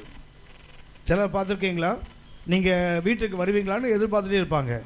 எதுக்கு, வந்து கொஞ்ச நேரம் பேசிட்டு போனீங்கன்னா எனக்கு சந்தோஷமாக இருக்கும்ல. தனியாக உட்காந்து போர் அடிக்கிறேன், வாங்கலேன்னு கூப்பிடுவாங்க தெரியுங்களா. அவங்க கூப்பிட்டா நீங்கள் போனீங்கன்னா அன்னைக்கு பார்த்து அவங்க வீட்டு 2 விருந்தாளி வந்துருப்போம் பாருங்களேன். நீங்கள் போன உடனே உங்கள் மூஞ்ச திருப்பிடுவாங்க தெரியுங்களா. எதுக்கு இந்த சனியை இப்போ வந்து சேர்ந்தது, நேரம் பார்த்து வருது பாரு வீட்டுக்கு, அதுதான் கூப்பிட்ருக்கோம். அவங்க கூப்பிட்டாங்களேன்னு ரொம்ப மரியாதையாக நீங்கள் போனீங்கன்னா அவங்க மூஞ்சி அப்படியே மாறி போயிடும் பாருங்களேன். நேரம் பார்த்து வந்தது பாரு. நானும் பார்க்குறேன், வீட்டுக்கு 4 ஆள் வரும்போது இதுவும் கூட வந்து நடுவில் உட்காந்து பேசி கழுத்து அறுக்குது பாரு. கர்த்தர் ஒரு நாள் அப்படி சொல்லவே மாட்டார். மனிதர்களை நம்புவது, அதான் சொன்னேன், ராமசேச விட வேண்டும். என்ன வேணும் தெரியுங்களா, இந்த உலகத்தின் சூரியன் எதுவாக இருந்தாலும், கர்த்தரே படைத்திருந்தாலும் அதில் நன்மைகள் இருந்தாலும் என்ன இருக்குது, தீமையும் இருக்கிறது. தீமையை பார்க்க மாட்டாத சுத்த கண்ணன் நம்ம அப்பா ஒருத்தன் தான். இது எல்லா கல்லும் நன்மையும் பார்க்கும் தீமையையும் பார்க்கும். நம்ம அப்பா ஒருத்தன் தீமையை பார்க்காத சுத்தமான கண்ணன், அவர் ஒரு தான். அப்படியா நமக்கு என்ன தெரியணும், ராமசேசை விட்டு விட வேண்டிய காரணம் என்ன, அது ஒரு காலத்தில் நமக்கு நன்மையாக இருந்தது தான். இன்றைக்கி அநேக தேவனுடைய பிள்ளைகளை பார்த்தீங்கன்னா அவங்க ரொம்ப உதவியாக இருந்தாங்களே, ரொம்ப அவங்களுக்கு அனுசரணையாக இருந்தாங்களே, அப்போல்லாம் உதவி பண்ணாங்களே, எப்படி நான் அவங்கள விட்டுட்டு கர்த்தர் சொன்னாலும் நான் வருது. இன்றைக்கி அநேகர் பழைய உறவுகளை விட்டு வெளியே வர முடியலை. காரணம் என்ன தெரியுங்களா, அவங்க உதவியாக இருந்தாங்களே, அவங்க நமக்கு ரொம்ப உதவியாக இருந்தாங்களே. என் பிள்ளைங்கள்லாம் பாடி வளர்த்தது அவங்க தான், எல்லாம் சரிதான். இப்போ பிள்ளைங்களை கேட்டுக்கல போகுது. பிள்ளைகளை ஒரு டீச்சர் ஸ்கூலில் ஒர்க் பண்ணுறான்னு வச்சுங்களேன், பிள்ளைய பக்கத்து வீட்டில் விட்டு போவாங்க. அங்கே ஒரு பாட்டி இருக்கும், இல்லை ஒரு ஆண்டி இருக்கும், ஏதோ ஒரு பண்டாரம் ஒன்று வீட்டில் இருக்கும்ல, அது பார்த்துக்கும். பார்த்துட்டுங்கிறதுக்காக அந்த குழந்தையை நீங்கள் நானும் அவங்க வழியில் அனுப்பி விடலாமா? நல்ல கவனித்துக் கொள்ளுங்கள். நாம் இன்றைக்கு ஒரு பக்கத்தில் சூரியன் நல்லது தான், கர்த்தர் தான் படைத்தார். ஆனால் அடுத்த பக்கம் இருக்குது, அதில் தீமைகளும் உண்டு. ஆனால் தீமை இல்லாத ஒருவர் உண்டு என்றால் நம்ம அப்பா ஒருத்தர் தான். அதனால் அவர் ராமசேசை கொடுத்திருக்கலாம், அது ஒரு குறிப்பிட்ட காலத்துக்கு கர்த்தர் அனுமதித்திருந்தார். ஆனால் அடைய சாஸ்வதம் என்று எண்ணிருக்கக்கூடாது. நம்ம எகிப்தை விட்டு வெளியே வரணும். என்ன செய்யணும்? நமக்கு நன்மையாக தோன்றினது, நன்மையாக இருந்தவைகளை கர்த்தர் சொன்னால் தூக்கி போட்டு போயிடும். அவ்வளோதான். கர்த்தர் சொல்ற ராமசேசை விட்டு வெளியே வாப்பான்னு சொன்ன பிறகு நம்ம அங்கே இருந்தால் நமக்கு அழிவைத்தான் உண்டாக்கும். ஆகவே இந்த சூரியன் யாரு? அவர் தான் நமக்கு கேடகமானவர். அந்த கேடகம் ஒரு நாள் நம்மை கைவிடாது. உங்களுக்கு தெரியும், கோலியாத்துக்கு முன்னாடி ஒரு பரிசையும் போனது, கோலியாத்து தோல்ல ஒரு கேடகமும் இருந்தது. பரிசை என்றால் உங்களுக்கு தெரியும். பரிசை என்றால் என்ன? பரிசை என்றால் பரிசை. கேடகம் என்றால் ஏங்க உங்களை தானே கேட்டேன். பேச வந்தது நீங்களா நாங்களா? அப்படி கேளுங்களேன். நீங்கள் தானே பேச வந்தீங்க. பேசிட்டே போங்க. எங்கள்கிட்ட கேள்வி கேட்குற வேலை மாத்திரம் வச்சுக்கவே கூடாது. கேள்வி கேட்கலாமா? கேட்கலாமா? கேட்பது உங்கள் உரிமை, திரு முடிப்பது எங்கள் உரிமை. நீங்கள் கேளுங்க, நாங்கள் ஒரு மாதிரி முழிச்சிட்டு உட்காந்துருப்போம். கவனியுங்கள், இந்த பரிசை நான் உங்களை அடிக்கடி சொல்லியிருக்கேனே, ஆங்கிலத்தில் பக்லர். பக்லர் என்றால் அர்த்தம் என்ன? இப்போ ஒரு போராட்டம் இல்லை ஒரு ஹர்த்தால் நடக்கும்போது போலீஸ் காவல் நண்பர்களை பார்த்தீங்கன்னா கையில் ஒரு பெருசாக பெரம்பல் வச்சுருப்பான் தெரியுங்களா? ஒரு கடவுளை பாடி இருக்கும். அது கல் எடுத்து எறிஞ்சால் அவங்க பின்னாடி போய் அதை பதுங்கி ஒழுங்கி கொள்ளலாம். அந்தளவுக்கு பெருசு. அதுக்கு பேர் தான் பரிசை. கேடகம் என்றால் நம்ம இட்லி தட்டு. இதை போய் மறப்பீங்களா நீங்கள்? தமிழ்நாட்டில் அந்த இட்லி தோசையை கண்டுபிடிச்சி அவன் கையில் மாட்டினா அவ்வளோதான். இன்னும் வெளியே வர முடியல பாருங்களேன். 64 வயசு ஆகுது. எனக்கு ஞாபகம் தெரிஞ்சது இந்த இட்லியே தான் போட்டு சாவடிக்கிறாங்க. அதே தோசை தான். அதாவது புளிக்காமல் இருந்தால் இட்லி மாவு, புளிச்சா அதுக்கு பேர் தோசை. கொதிக்காமல் இருந்தால் அதுக்கு பேர் இட்லி சாம்பார், கொதிச்சா அதுக்கு பேர் தோசை சாம்பார். அவ்வளவுதான். நடுவில் சாப்பாட்டுக்கு சாம்பார். சாம்பார் வைக்கும்போதே 4 வேளைக்கும் சேர்த்து தான் சாம்பார் வைக்கிறது. காலையில் இட்லி அவிக்கும்போது அது கொதிச்சிட்டே இருக்கும் அடுப்பில். இவன் ஆஃபீஸ் போகிற அவசரத்தில் ஊற்று என்ன பாதி கொதிக்கும் போது கொதிக்காத சாம்பார் ஊற்ற வேண்டியது. அவன் அப்படியே இட்லியை முழுங்கிட்டு ஓடுவான் தெரியுங்களா? ஆஃபீஸில் போய் டிஃபன் பாக்ஸ் திறந்து அதே சாம்பார் உள்ளே உட்காந்துருக்கும் பாருங்களேன். அவ்வளோதான். அவன் பார்த்தானே என்ன பண்ணும், சரி இப்போ அது கொஞ்சம் கொதிச்சாவது இருக்குது. சாயங்காலம் வீட்டுக்கு வந்தான்னு வச்சிங்களேன், இந்த பஜ்ஜி போண்டா கொடுத்தா தொட்டுக்கிறதுக்கு அதே சாம்பார். சரி ஒளிஞ்சு போட்டுன்னு பார்த்தா ராத்திரி சப்பாத்திக்கும் அதே சாம்பார் உட்காந்துருக்கும் பாருங்களேன். ஒரு வழியாக தாண்டிட்டு அடுத்த நாள் காலையில் போனால் அந்த தோசைக்கும் அதே சாம்பார். 5வது வேளை வந்து உட்காந்துருக்கும் பாருங்களேன். அந்த சாம்பார் இட்லி தோசை கையில் கிடைச்சான்னு வச்சுங்களேன், அவனுக்கு தங்கத்திலேயே செலவு வச்சிருவான். மகனே நீ எங்கேயும் ஓடிடக்கூடாது, இங்கேயே இரு அப்படின்னு. கவனித்துக் கொள்ளுங்கள். நீங்களே நான் இன்றைக்கு ஒரே ஒரு ரொட்டீனாக ஆயிட்டோம்ல, ஒரு வழக்கத்தின்படியே அப்படி ஓடிட்டு உட்காந்துருக்கல. கொஞ்சம் நின்று நிதானிக்க வேண்டும். ஒரு நல்ல பக்கமும் இருக்குது, இன்னொரு கெட்ட பக்கமும் இருக்குல்ல. சூரியனுக்கு ஒரு பக்கத்தில் பார்த்தீங்கன்னா நல்லது கெட்டது. இப்போ என்ன செய்யணும்? கர்த்தர் சொன்னால் எவ்வளவு நன்மையாக இருந்தாலும் என்ன செய்யணும்? அதை தூக்கி போட கற்றுக்கொள்ள வேணும். அடிக்கடி சொல்லுவேன், ஒரு வீட்டுக்கு ஒரு வீடு கட்டணும், ஒரு நிலம் வாங்கினால் நம்ம எங்கே வாங்குவோம்? நமக்கு வீடு கட்டணும். இப்போ முன்னாடிலாம் பார்த்தீங்கன்னா ஒரு கிரவுண்ட்னா 2400 சதுரடி. இப்போ ஒரு கிரவுண்டுனா வெறும் 600 சதுரடி. அது கையை காலை நீட்டினானா வெளியே போயிடும். அதாவது அவன் வீட்டை கட்டி கையை நீட்டினான்னு வச்சுங்களேன், பக்கத்து வீட்டு ஜன்னலில் போய் நிற்கும் கை. இவன் காலை ஏற்று விட்டு வாசலில் போய் நிற்கும். அதுதான் கிரவுண்டு. இப்போ அதை வாங்குறதுக்கே பெரிய பாடாக இருக்குல்ல. கவனிங்க, ஒரு கிரவுண்ட் நம்ம வீடு கட்டணும்னு வாங்கினா என்னெல்லாம் பார்ப்போம்?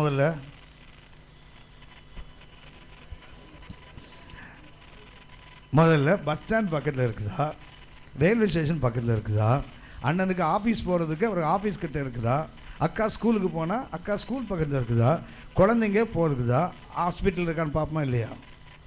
ஹலோ, இதெல்லாம் பார்ப்போம்ல. Bus stand, railway station, office, school, hospital. ஆனால் சர்ச் மாத்திரம் கிட்ட இருக்குதான்னு பார்க்கவே மாட்டோம். ஏன்னா பார்த்தா அந்த பாஸ்டர் அப்பப்போ கூட்டு உயிர் எடுப்பார்ல. அதனால இங்கே மாத்திரம் எங்கே பார்ப்போம் தெரியுங்களா? ஒரு 25 கிலோமீட்டர் தள்ளி இடம் வாங்குவான். கேட்டால் என்ன பண்ணுவாங்க? பாஸ்டர் பார்த்துட்டு குலைவான் பாருங்களேன். பாஸ்டர் நான் வந்து உங்களுக்கு உதவி செய்யணும் தான் யோசிக்கிறேன் பாஸ்டர், தூரமாக போயிட்டு இல்லை பாஸ்டர், நீ தான் திட்டம் போட்டு தானே போன வெளியே. கவனித்துக் கொள்ளுங்கள். இன்றைக்கி நமக்கு சாதகங்கள்லாம் பார்க்குறோமே. வேதத்தில் பரிசுத்த பேதுருவோட ஊர் பெத்சாயிதா. ஆனால் அவர் எங்கே இருந்தார் தெரியுங்களா? கப்பர்நகூமில் இருந்தார். காரணம் என்ன தெரியுங்களா? ஆண்டவர் இயேசு அங்கே தான் தங்கி இருந்தார். ஆண்டவர் எங்கே இருப்பார் அங்கே இருக்கணும் வந்தார்ல. இன்னைக்கு நமக்கு ராமசேஸ் ரொம்ப இன்பமாக தெரியுது. ஆனால் கர்த்தர் சொல்லுகிறார், அதை விட்டு வெளியே வேணா, வெளியே வரணும்ல. எப்போது இந்த ஆவிக்குரிய பயணம் தொடங்கும் தெரியுங்களா? நமக்கு அனுகூலமாக இருக்கிறவைகளை தூக்கி எறிந்து விட்டு கர்த்தர் சொன்னார், அது பிரதிகூலமாக இருந்தாலும் பரவாயில்ல, அது பரிசுத்த பவுல் சொல்லலையா, எனக்கு லாபமாக இருப்பதை நஷ்டமாக குப்பையாக என்ன தூக்கி போடுறார்ல, அதுதான் ராமசேஸை விட்டு வெளியே வருகிற அனுபவம். இந்த சூரியன் நமக்கு எப்படிப்பட்டது? கர்த்தருடைய சூரியன் எப்படிப்பட்டது? நமக்கு உண்மையான பாதுகாப்பு தான். சொன்னேனே, கோலியாத்துக்கு முன்னாடி பரிசையை பிடிக்கிறவன் போகிறான். கோலியாத்து தோளில் என்ன இருக்குது? 1 சாமுவேல் 17ஆம் அதிகாரம் 6-7 வசனங்களை பார்த்தீங்கன்னா, 1 சாமுவேல் 17 6-7 வசனத்தை வாசிங்க.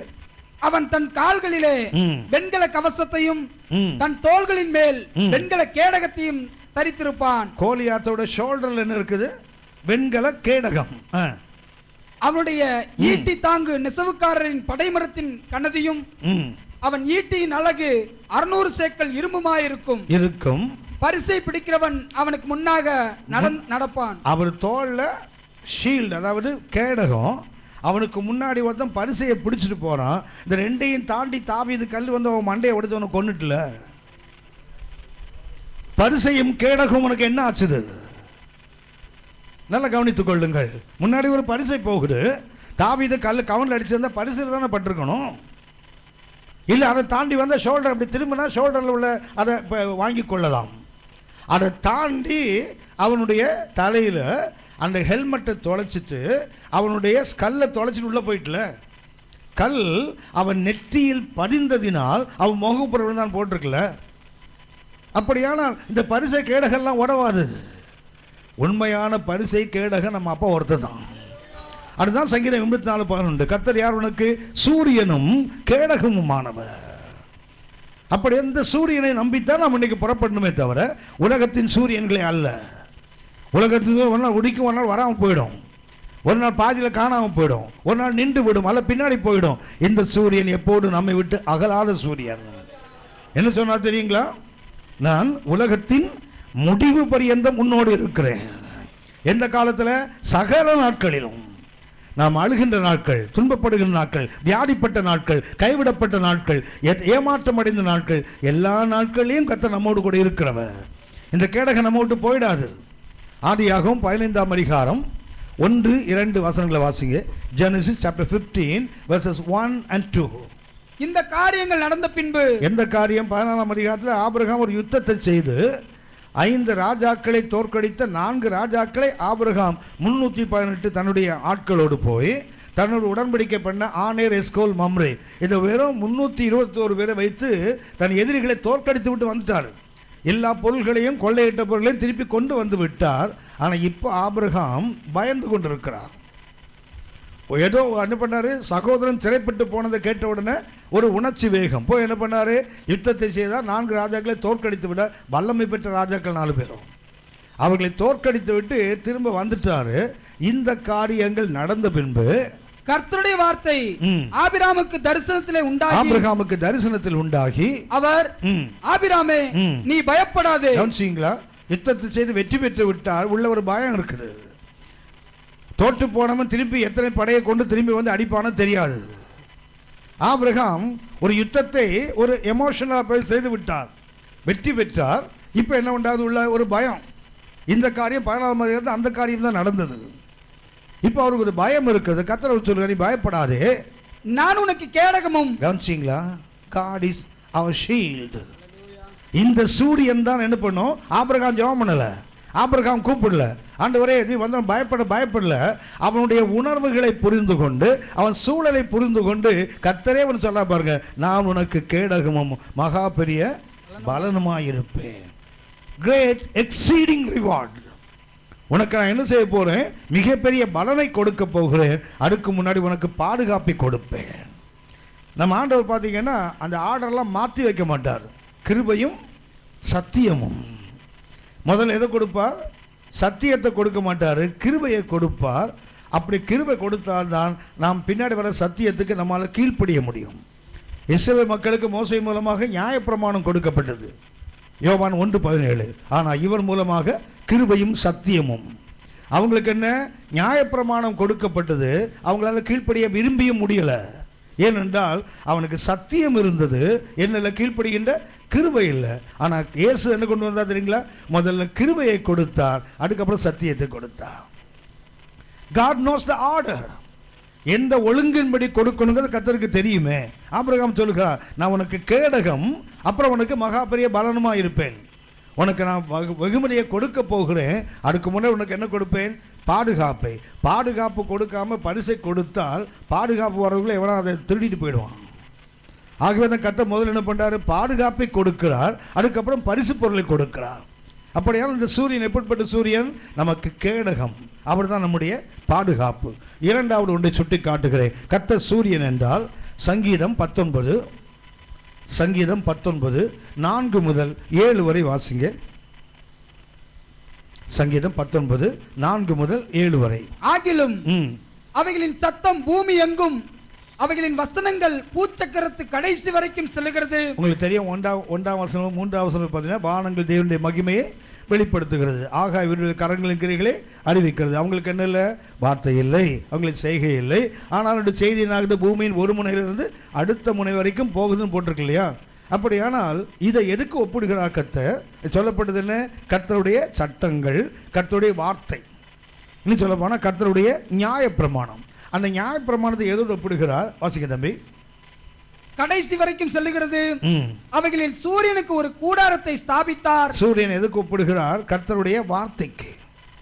வானங்கள் தேவனுடைய மகிமையை வெளிப்படுத்துகிறது, ஆகாயோட கரங்கள் கிரிகளை அறிவிக்கிறது. அவங்களுக்கு என்ன இல்லை? பேச்சு இல்லை, வார்த்தை இல்லை. ஆனாலும் மெசேஜ் போயிட்டே இருக்குல்ல, அந்த மெசேஜ் போறதுல கர்த்தர் என்ன பண்றாரு? சூரியனுக்கு ஒரு கூடாரத்தை நியமிக்கிறார். அது தன் மனவரையிலிருந்து புறப்படுகிற மணவாளனை போலிருந்து பராக்கிரமசாலியை போல் தன் பாதையில் ஓட மகிழ்ச்சியா இருக்கிறது. சூரியன் தான் கர்த்தருடைய பரிபூர்ணமான நியாய பிரமாணம். ஒன்று கர்த்தருடைய பாதுகாப்பு, இரண்டாவது கர்த்தருடைய வசனம் அல்லது கர்த்தருடைய சட்டம், பெர்ஃபெக்ட் லா. முதல்ல ப்ரொடெக்டர், பாதுகாக்கிறவர் சூரியன். இரண்டாவது சூரியன் என்ற அர்த்தம் என்ன தெரியுங்களா? அவருடைய பரிபூர்ணமான நியாய பிரமாணம், அவருடைய சட்டம். மூன்றாவதாக சூரியன் என்பது மல்கியா 4ஆம் அதிகாரம், Malachi chapter 4 verses 2 and 3. மல்கியா 4ஆம் அதிகாரம் 2, 3 வசனங்கள். ஆனாலும் அவர் வரும் நாளை சகிப்பவன் யார்? என் நாமத்துக்கு பயந்திருக்கிற உங்கள் மேல் நீதியின் சூரியன் உதிக்கும். 2ஆம் வசனம் வாசிங்க. மல்கியா 4ஆம் அதிகாரம் 2ஆம் வசனம். ஆனாலும் என் நாமத்துக்கு பயந்திருக்கிற உங்கள் மேல், கர்த்தருக்கு ஒரு பேர், பேரு சன் ஆஃப் ரைச்சியஸ்னஸ், நீதியின் சூரியன். என்ன? அப்படி நாமத்துக்கு பயந்திருக்கும் போது அந்த சூரியன் செய்யும்? உதிக்கும் அதன் சட்டைகளின் கீழ். அப்படின்னா அந்த சூரியன் வரும்போது என்ன வரும் தெரியுங்களா? ஆரோக்கியம் உண்டு. ஒன்று கவனித்துக்கொள்ளுங்கள், கர்த்தர் ஒரு ஆரோக்கியத்தை கொடுத்தா அது திரும்பி வராது. டாக்டர் ஒரு ஆரோக்கியத்தை கொடுத்தா அது திரும்பி வரும். ஹலோ, டாக்டர் ஒரு ஆரோக்கியத்தை கொடுத்தா சாகிற வரைக்கும் மாத்திரை சாப்பிடணும். ஹலோ, சுகர்னு உங்களுக்கு ஒன்று வந்துட்டுன்னு வச்சிங்களேன், என்ன பண்ணுவான் தெரியுங்களா? மீதி இருக்கிற 32 வருஷம் பண்ணி மாத்திரையே சாப்பிடணும், இல்லைன்னா செத்து போயிடுவோம். பிபி வந்துட்டு என்ன ஆகணும்? கொலஸ்ட்ரால் வந்துட்டு என்ன ஆகணும்? ஹார்ட் அட்டாக் வந்துட்டு என்ன ஆகணும்? எல்லாத்துக்கும் ரெகுலராக மாத்திரை. இது வேறு ஒரு பயமுறுத்தல் வேறு. உனக்கு சாப்பிடலைன்னா அவ்வளோதான், நீ செத்த. கர்த்தர் இலவசமாக கொடுக்கிறார், திரும்பி வராமல் கொடுப்பார். அவங்களுக்கு நான் சொல்லியிருக்கேன், எனக்கு ஏறக்குறைய 30 ஆண்டுகளுக்கு முன்னாடி ஒரு தலைவலி வந்தது. ஞாபகம் இருக்கா உங்களுக்கு? என்னையாவது ஞாபகம் இருக்கா? அதை சொல்லுங்கள், அப்புறம் என் தலைவலி அப்புறம் வரட்டும். எங்களுக்கு இருக்க தலைவலியே பெரிய தலைவலி, அது உங்கள் தலைவலி எங்களுக்கு என்னத்துக்கு? கவனிங்க, எனக்கு தலைவலி வந்தது. தாம்பரத்துலேருந்து 800 வரைக்கும் எத்தனை டாக்டர் எத்தனை விதத்தில் இருக்காங்களோ, யுனானி, ஆயுர்வேதிக், சித்தா, அலோபதி எல்லாம் ஒன்றும் விடலை, எல்லாத்தையும் பார்த்துட்டேன். ஆனால் 9 மாதங்கள் தலைவலி போகவே இல்லை.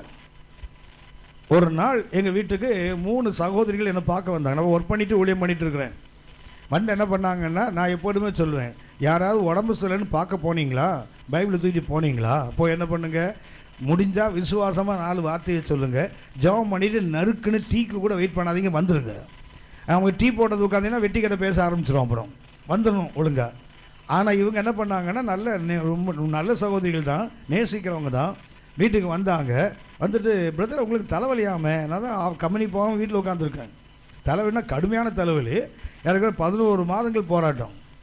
ஆனால் என்ன பண்ணாங்க தெரியுங்களா, வந்து கொஞ்ச நேரம் வசனம் சொன்னாங்க, அப்புறம் ஜெபம் பண்ணாங்க, அப்புறம் சொன்னாங்க பிரதர் ஒரு வைத்தியம் இருக்குது பிரதர், இதுதான் கேடு. வசனத்தை சொன்னீங்களா, விசுவாசத்தை பேசுனீங்களா, ஜெபம் பண்ணீங்களா, அதோடைய இடத்த காலி பண்ணிடணும்.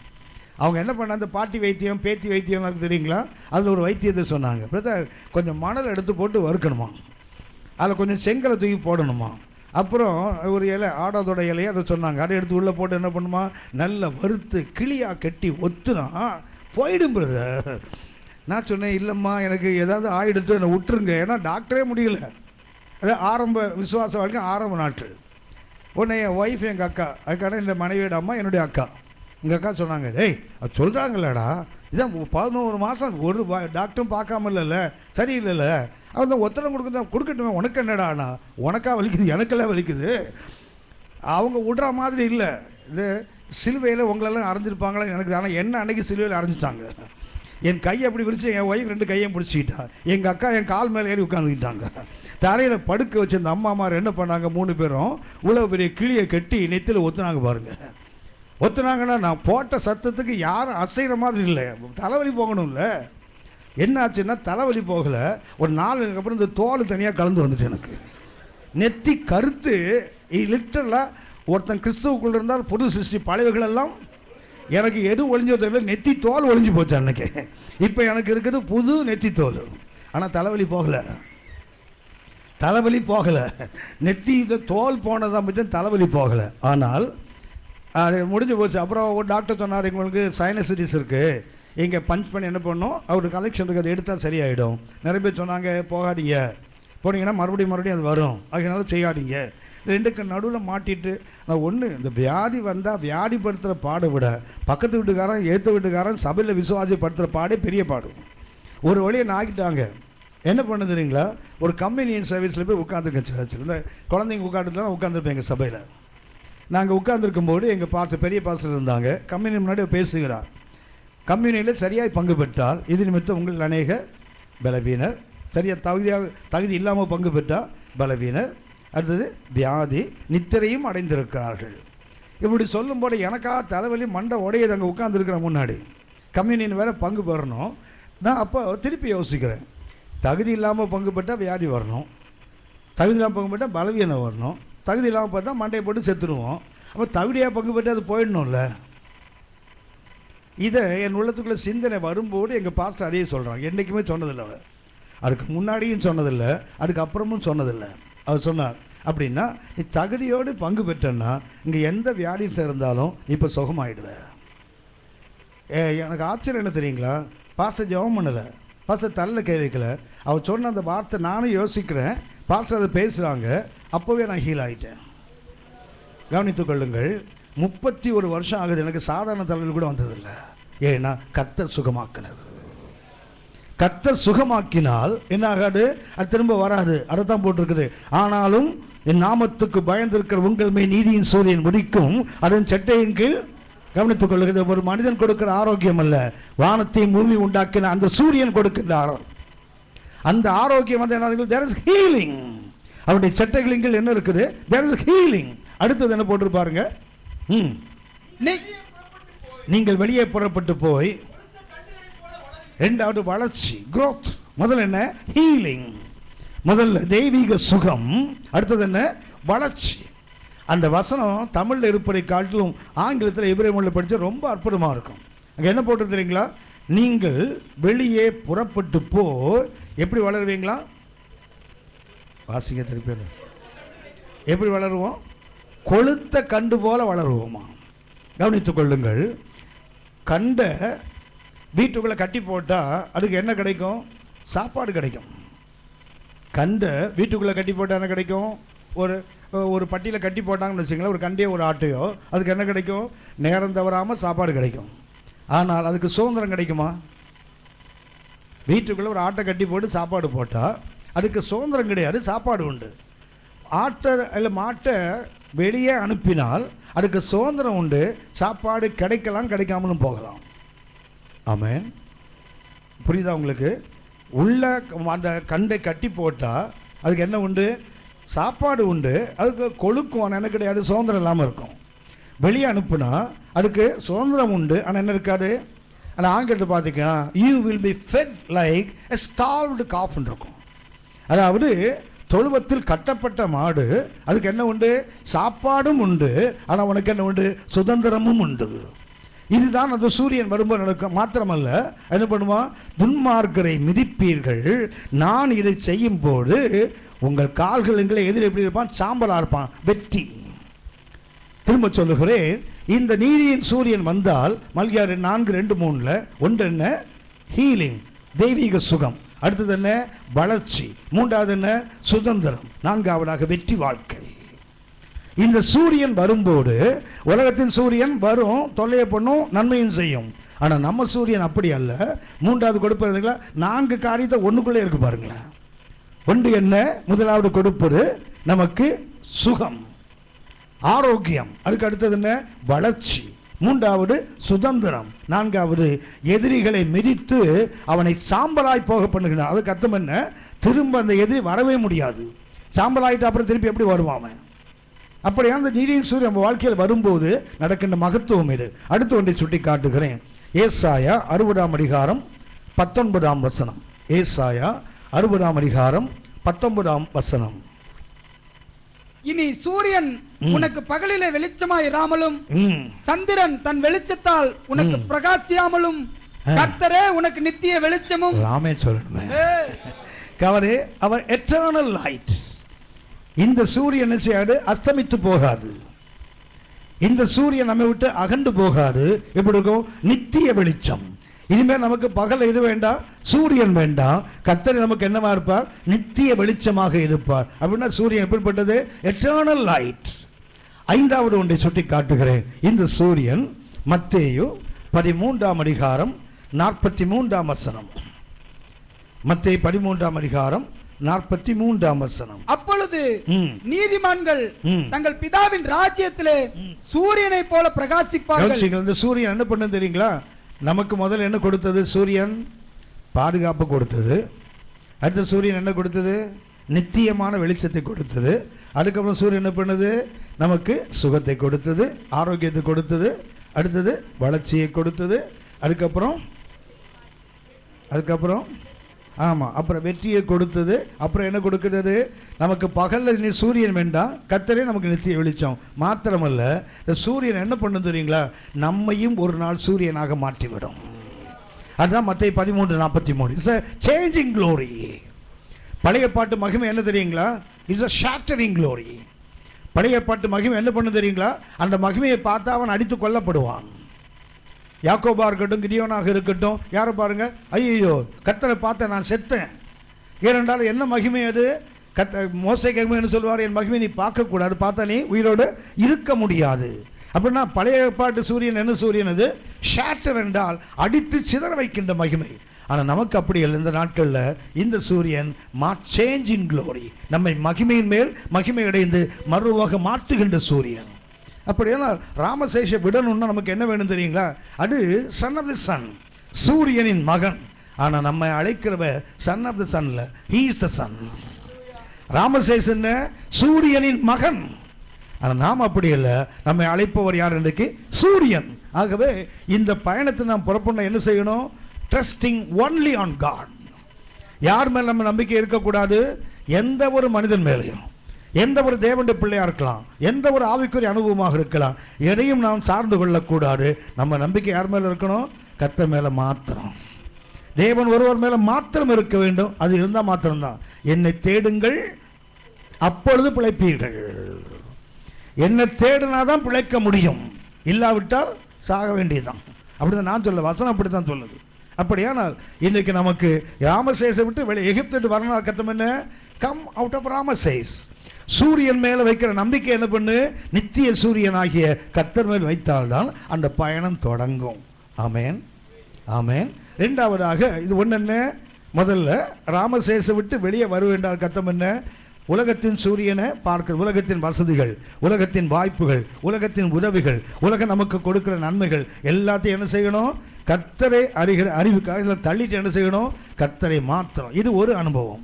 இரண்டாவதாக அந்த ராமசேசர் வெளியே வந்தாங்க தெரியுங்களா? வரும்போது அவர்கள் செய்த ஒரு அற்புதமான ஒரு அனுபவம் உண்டு. யாத்திராகமம் 13ஆம் அதிகாரம், யாத்திராகமம் 13ஆம் அதிகாரம் 18-19 வசனத்தை வாசிங்க. சிவந்த சமுத்திரத்தின் வனாந்தர வழியாய் ஜனங்களை சுற்றி போக பண்ணினார்.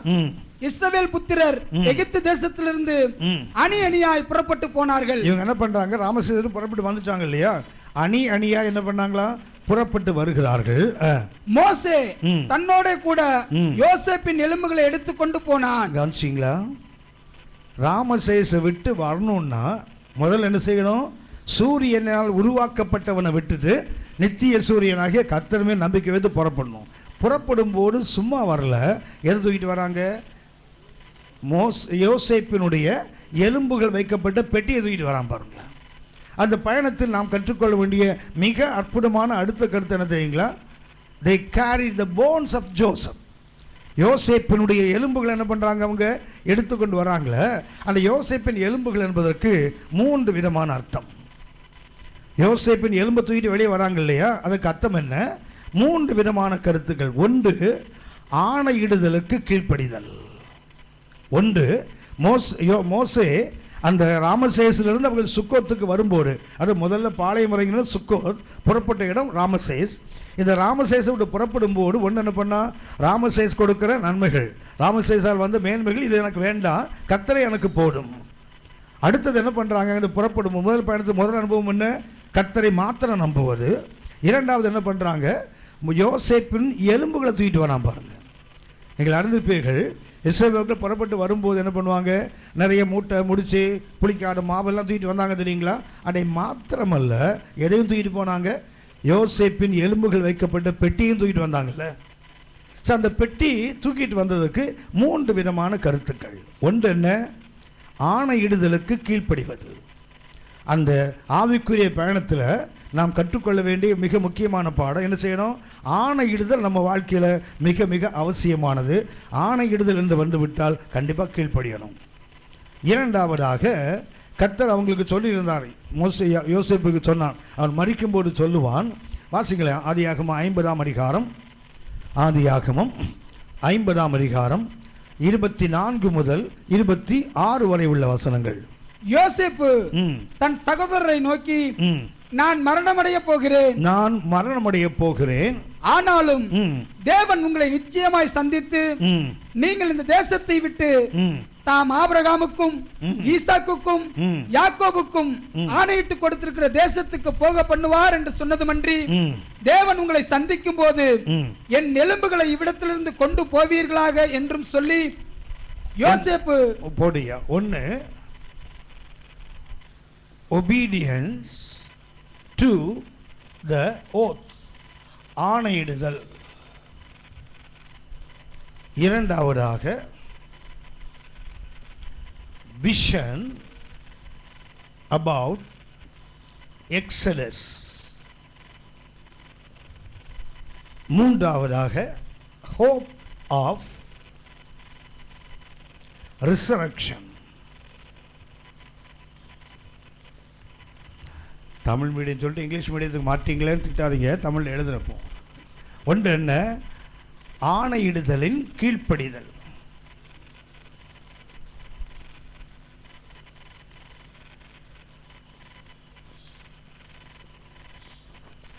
ஒன்று, ஆணையிடுதலின் கீழ்ப்படிதல்.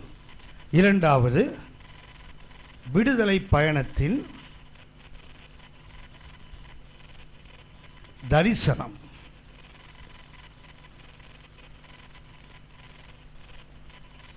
இரண்டு.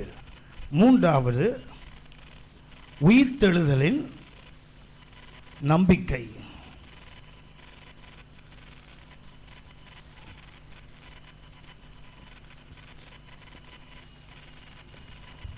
யோசேப்பின் எலும்பு என்பதற்கு 3 அர்த்தம். ஒன்று, யோசேப்பு அவர்களுக்கு ஆணையிட வைத்திருந்தான்.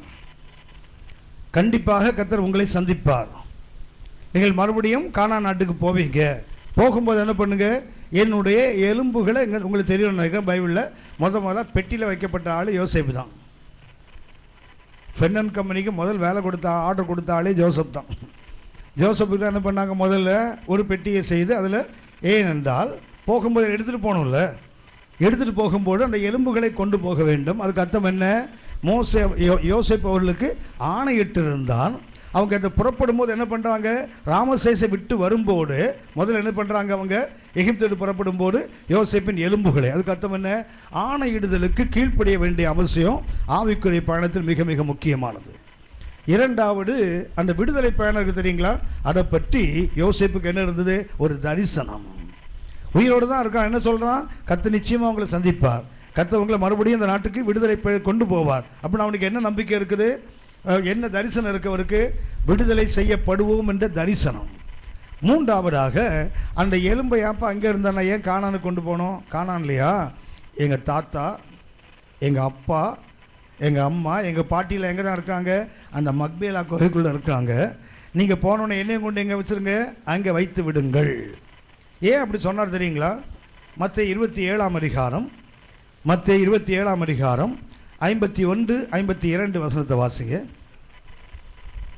மத்தேயு 27ஆம் அதிகாரம் 51, 52. அப்பொழுது தேவாலயத்தின் திரைச்சிலை மேல் தொடங்கி கீழ் வரைக்கும் 2ஆக கிழிந்தது. இப்போது ஆண்டவர் இயேசு முடிந்தது என்று சொல்லி தன் கூப்பிட்டு தன் ஜீவனை கர்த்தர் சமூகத்தில் ஒப்பு கொடுத்த போது தேவாலயத்தின் திரைச்சிலை 2ஆக கிழிந்தது, பூமியும் அதிர்ந்தது, பூமியும் அதிர்ந்தது, கண்மலைகளும் பிளந்தது, கல்லறைகளும் திறந்தது, நித்திரை அடைந்திருந்த அநேக பரிசுத்தவான்களுடைய சரீரங்களும் எழுந்திருந்தது. அவர் உயிர் தெழுந்த பின்பு இவர்கள் கல்லறைகளை விட்டு புறப்பட்டு பரிசுத்த நகரத்தில் பிரவேசித்து எங்க போனாங்க, பரிசுத்த நகரம் எருசலேம். அப்படின்னா எங்க உள்ள கல்லறைகள் உடைக்கப்பட்டது, கானான் நாட்டில் உள்ள கல்லறைகள் தான். இனி சொல்ல போனா எருசலேம் அந்த பகுதியில் இருக்கக்கூடிய கல்லறைகள் தான். யோசேப்பை எகிப்தில் ஒரு பிரமிடுக்குள்ளே வச்சுருந்தாங்கன்னா யோசேப்பு என்ன செய்ய முடியாது, உயிர்த்த இயேசு ஜீவனை கொடுத்த போது பழையற்பாட்டு அணைகள் எழுந்தபோது யோசேப்பு என்ன செய்ய முடியாது, உயிர்த்தெழுந்திருக்க முடியாது. ஆகவே தான் சொல்கிறான், எனக்கு என்ன உண்டு, என் ஆண்டவர் ஒரு நாள் ஜீவனை கொடுக்கும்போது பழையற்பாட்டு பரிசுத்தவான்கள் உயிரோடு எழும்புவார்கள், அப்போது நானும் அந்த உயிர்த்தெழுதலில் பங்கு பெற வேண்டும் என்ற அந்த மகிமை நம்பிக்கையோடு அவன் சொல்கிறான், பாருங்களேன், என்னை தூக்கிட்டு போங்கடான். அப்படியானால் அந்த யோசேப்பின் எலும்புக்கு 3 அர்த்தம். இந்த 3 அர்த்தத்தை கொஞ்சம் கவனிப்போம், சரியா? ஏனென்றால் நீங்கள் நாளைக்கு விடுதலை பயணத்தை தொடங்க வேண்டுமானால், ராமசேசை விட வேண்டுமென்றால், ஒன்று கர்த்தர் மேல் நம்பிக்கை மாத்திரமல்ல, ரெண்டாவது இருக்கணும், ஆணையிடுதலில் உண்மை உள்ளவர்களாக இருக்க வேண்டும். ஆணையிட்டதில் நஷ்டம் வந்தாலும் தவறாமல் செய்கிறது தான் யாரு, கத்தரி பருவத்தில் காணப்பட முடியும். சங்கீதம் 15. இன்றைக்கி பார்த்தீங்கன்னா ப்ராமிஸ் பண்ணுறது நமக்கு அந்த அல்வா சாப்பிட்ற மாதிரி. இந்த பிள்ளைங்களுக்கு ப்ராமிஸ் பண்ணுவோம் தெரியுங்களா, டேய் நெக்ஸ்ட் இயர் ஸ்கூல் ஓப்பன் ஆகட்டும்டா, நீ போகும்போது உனக்கு பைக்கு தாண்டா வாங்கி தருவேன். உங்களை யார் அதை ப்ராமிஸ் பண்ண சொன்னது? அதுக்கப்புறம் போட்டு செல்லம் உனக்கு ஃபீஸ் கட்டிட்டேன் இல்லைடா, அக்காவுக்கு ஃபீஸ் கட்டணும் இல்லைடா, அப்பாவுக்கு தான் சரியான வேலை இல்லைடா, ஏன்னா உனக்கு முதல்ல இது தெரியாதா? பிள்ளைகளுக்கு மாத்திரம் பொய்யாக ஆணையிடாதீர்கள். பிள்ளைகளுக்கு ஒன்று வாங்கி கொடுப்பேன்னு சொன்னால் தலையை வேணாலும் அடமானம் வச்சு வாங்கி கொடுங்க, இல்லைன்னா சொல்லாதீங்க. ஏனென்றால் அதுக்கப்புறம் நீங்கள் சாகிற வரைக்கும் உங்கள் பிள்ளை உங்களை நம்ப மாட்டான். என்ன சொல்லாதுன்னு, இதே புழுகு மூட்டை வருது பாருமா அம்மாவை பார்த்து. இந்த அம்மா சும்மானா அந்த அரசியல்வாதி அள்ளி விடுன்ற வாக்கு உறுதிகளை அப்புறம் இது என்ன பண்ணாது, செய்யாதா, இதுக்கு வேலையே தாண்டா, பொழைப்பு தாண்டா. கவனித்துக் கொள்ளுங்கள், ஆணையிட்டால் நஷ்டம் வரும், ஆணையிட்டால் தீமைகள் வரும். அப்போ என்ன பண்ணணும், முதல்ல ஆணையிடாமல் இருக்க கற்றுக்கொள்ள வேண்டும். இந்த ஆணையிடுதலுக்கு மிகச்சிறந்த உதாரணம் நம்ம ஆண்டவர் தான், கர்த்தர் தான் ஆணையிடுதலில் சிறந்தவர்.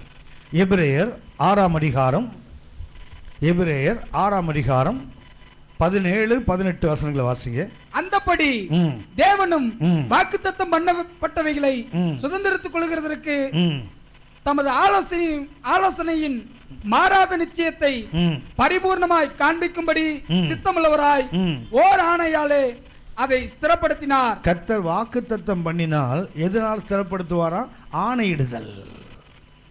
கர்த்தர் ஒரு வாக்குத்தத்தத்தை தன் பிள்ளைகளுக்கு கொடுத்தால் கூட என்ன பண்ணுவாரு, வெறும் ப்ராமிஸ் மாத்திரம் பார்த்தீங்களா, கண்டிப்பாக தருவேன் கையை கிள்ளும் தெரியுங்களா? ஹலோ, கிள்றதுக்கு ஒரு வாய்ப்பு அவ்வளோதான். கண்டிப்பாக ப்ராமிஸாக அப்படி ஒரு கிள்ளு தெரியுங்களா? ஆனால் கர்த்தர் அப்படி கிள்ளலாம் மாட்டார். என்ன பண்ணுவார்? முதல்ல வாக்குறுதியை கொடுப்பார், அப்புறம் என்ன பண்ணுவார்? ஒரு ஆணை இடுதலும் செய்வாராம். அடுத்த வருஷம் வாஸ்தம்பி, நமக்கு முன் வைக்கப்பட்ட நம்பிக்கையை பற்றிக் கொள்ளும்படி அடைக்கலமாய் ஓடி வந்த நமக்கு இரண்டு மாறாத விசேஷங்களினால். கவனிச்சீங்களா? இரண்டு மாறாத தமிழ்ல, ஆனால் ஆங்கிலத்தில் டூ இம்மியூட்டபிள் திங், அசைக்கப்பட முடியாததுன்னு அர்த்தம். மாறாதது தமிழ்ல நல்ல மொழியாக்கம் தான், ஆனால் ஆங்கிலத்தில் டூ இம்மியூட்டபிள் என்றால் எத்தனை பேர் சேர்ந்தாலும் அதை அசைக்க முடியாது. அப்படிப்பட்ட இரண்டு மாறாத விசேஷங்கள். ஒன்று என்ன? வாக்கு தத்தம். அடுத்தது என்ன? ஆணையிடுதல். ரெண்டு மாறாத விசேஷம் என்ன? One is the promise of God, another one is the oath of God. கர்த்தர் நினைச்சுவா டூ இம்மியூட்டபிள் திங்ஸ். அதில் ஒன்று என்ன? கர்த்தருடைய வாக்குறுதி. அதாவது 13ஆம் வசனம் பார்த்தீங்கன்னா, ஆபிரகாமுக்கு என்ன பண்ணாரு? உன்னை ஆசீர்வதித்து உன் சந்ததியை பெருகு சொல்லிட்டாரு. சொன்ன போது கர்த்தர் பார்க்குறாரு, நம்ம அவனுக்கு ப்ராமிஸ் பண்ணிட்டோம், ஒருவேளை நாளைக்கு நம்ம மனம் மாறுவாரா? கர்த்தர் மனம் மாறுவாரா? மாற மாட்டார்ல. ஆனால் அவருக்கே சந்தேகம் வந்துச்சு, ஒருவேளை நம்மளே மனம் மாறிட்டோம்னா. அப்போ கர்த்தர் பார்க்குறாரு, வெறும் வாக்கு தத்தம் கொடுத்தால் போடாது, அப்புறம் என்ன செய்யணும்? ஒரு ஆணையிடுதலும் கொடுக்கணும். ஆணையிட்டு விட்டால் என்ன அர்த்தம்? வாக்கு தத்தத்தை கூட மாறலாம். ஆணையிட்டு விட்டால், நேற்று உங்களுக்கு சொன்னேன், ஷாபான்னு ஒரு வார்த்தை சொன்னேன், ஞாபகம் இருக்கா? ஷாபா என்றால் அர்த்தம் 7 முறை ஒரு காரியத்தை திரும்ப திரும்ப திரும்ப சொல்றதுன்னு அர்த்தம். கர்த்தர் ஆணையிட்டால் அது கர்த்தர் தெரியுங்களா? ஒரே விஷயத்தை 7 முறை சொன்னதாக அது பொருள். அந்த ஆணையிடுதல் தான் இன்றைக்கு உங்களுக்கும் எனக்கும் இந்த பயணத்தில் அடிப்படையாக தெரிய வேண்டியது. யோசேப்பு அந்த ஜனங்களுக்கு என்ன பண்ணிட்டான்? நீ கண்டிப்பாக போகும்போது என் சகோதரனை பார்த்து சொல்கிறான், நான் மரிக்க போகிறேன், என் எலும்புகளை இங்கே என்ன பண்ணணும்? அங்கே கொண்டு போகும்போது எடுத்துக்கொண்டு போக வேண்டும் என்று ஆணையிட்டான். தெரியுங்களா? அந்த ஆணையை மறக்காமல், உங்களுக்கு தெரியும் எத்தனாவது தலைமுறை, அதுக்கப்புறம் எத்தனாம் தலைமுறை யோசேப்புக்கு அப்புறம் 4 தலைமுறைன்னு கர்த்தர் சொன்னார். யாருக்கு? யாக்கோபுக்கு. ஆனால் யோசேப்புக்கு கூட ஒரு 3 தலைமுறையாவது இருக்கும். சரியா? 3 தலைமுறைகளை தாண்டி மோசே என்ன பண்ணுறாரு தெரியுங்களா? அந்த ஆணையிடுதலை மறக்காமல் வச்சுருக்காரு பாருங்களா. அப்படின்னு அர்த்தம் என்ன? ஒவ்வொரு தலைமுறையிலும் சொல்லிட்டே வராங்க, யோசேப்பு நமக்கு ஆணையிட்டு போயிருக்காருப்பா, ஆகவே என்ன பண்ணணும்? கண்டிப்பாக நீங்கள் அதை செய்யணும். ஆனால் ஆணையிடுதல் என்பது ஒரு தனிப்பட்ட மனிதன் நின்று விடுவதில்லை, தலைமுறையாக இது வருகிறது. ஒருத்தன் ஆணையிட்டு விட்டால் அவனோடு முடிந்து போகிறதில்லை, அவனுடைய தலைமுறைகள் சந்ததிகளுக்கும் அது உத்தரவாதம் உண்டு. யோசேப்பு ஆணையிட்டான் சகோதரர்களுக்கு. இப்போ யார் வந்து நிற்கிறாங்க? யோசேப்பு செத்து போயிட்டாரு, இப்போ யாரு? மோசே. ஞாபகம் இருக்கும், யாக்கோவோட பையன் லேவியோட பையன் கோகாதோட பையன் மெராரியோட பையன் அம்ராம். அம்மா இங்கே தான் இருக்கீங்களா? இருக்காங்களா? சரி, இருங்க. நான் அந்த எங்கள் தாத்தா பேரே எங்களுக்கு தெரியாது, இல்லை மோசே தாத்தா பேரில் எங்களுக்கு அவசியமா என்ன? கவனித்துக் கொள்ளுங்கள், இந்த தலைமுறைகள் தாண்டி வருகிறது. இப்போ தான் மோசே வந்திருக்கிறார். அப்படின்னா இத்தனை தலைமுறை என்ன பண்ணுறாங்க? சொல்லி அனுப்புகிறான் பாருங்க. அடுத்த தலைமுறை என்ன பண்ணுறான்? யோசேப்பு நமக்கு ஒரு ஆணையிட்டு இருக்கார்ப்பா, நம்மளாம் ஆணையிட்டு கொடுத்துருக்கோம், நம்ம அதை மீறக்கூடாது. அப்படியானால் அந்த பயணத்தை நம்ம கற்றுக்கொள்ள முதல் பாடம் என்ன? ராமசேஷை விட்டு புறப்பட்டோம் கர்த்தர் மேல் உள்ள நம்பிக்கையோடு. அது அந்த மறைந்து போகிற சூரியன் இல்லை, நித்திய சூரியனாக கர்த்தர் மேல் நம்பிக்கை வந்து புறப்பட்டு விட்டோம். ஆனால் அடுத்தது என்ன செய்யணும்? ஆணையிடுதலுக்கு மிகவும் ஜாக்கிரதையாக இருக்க வேண்டும். ஆணையிட்டு முடிந்தால் மாத்திரம் ஆணையிடுங்க, முடியாததை தயவு செய்து என்ன பண்ண யாருக்கும் ப்ராமிஸ் பண்ணாதீங்க. அது கணவனாக இருக்கட்டும், மனைவியாக இருக்கட்டும், பிள்ளைகளாக இருக்கட்டும், பாஸ்டராக இருக்கட்டும், இல்லை நம்முடைய உடன் விசுவாசியாக இருக்கட்டும். பாஸ்டர் நான் கண்டிப்பாக அதை செய்வேன்னா செத்தாலும் செய்யுங்கல்ல, செத்து தொலைஞ்சிருக்கேன், செத்தாலும் செய்யணும். இல்லைன்னா என்ன பண்ணாதீங்க, சாபங்கள் தான் வரும். வேதத்தின்படி பார்த்தீங்கன்னா ஆணையிடுதலை மீறினால் பின்னாடி உங்களை சுட்டி காட்டுகிறேன். அப்படியானால் இந்த முதல் பயணத்தை கற்றுக்கொள்ள 3 காரியங்கள், அந்த யோசேப்பின் எலும்போடு கற்றுக்கொள்ள வேண்டிய 3 காரியங்கள். ஒன்று என்ன? ஆணையிடுதல். இந்த ஆணையிடுதல் ஏன் இவ்வளவு முக்கியமானது என்றால், இந்த ஆணையிடுதலுக்கு சில கருத்துக்கள் இருக்கு. ஆணையிடுதல் என்றால் அதுக்கு அர்த்தம் தெரியுங்களா? 1 ஆதியாகமம் 26ஆம் அதிகாரம் 26 முதல் 28 வரை வாசிங்க. அபிமெலேக்கும் அவன் சிநேகிதனாகிய அகுசாத்தும் அவன் சேனாதிபதியாகிய பிகோலும் கேராரில் இருந்து அவனிடத்துக்கு வந்தார்கள். அதாவது ஈசாக்கிடத்தில் வராங்க. பெலிஸ்தருடைய ராஜா, அவனுடைய நண்பன், அவனுடைய தளபதி 3 பேர் யார்கிட்ட வராங்க? ஈசாக்கிடத்தில் வராங்க. அப்பொழுது ஈசாக்கு அவர்களை நோக்கி, ஏன் என்னிடத்தில் வந்தீர்கள்?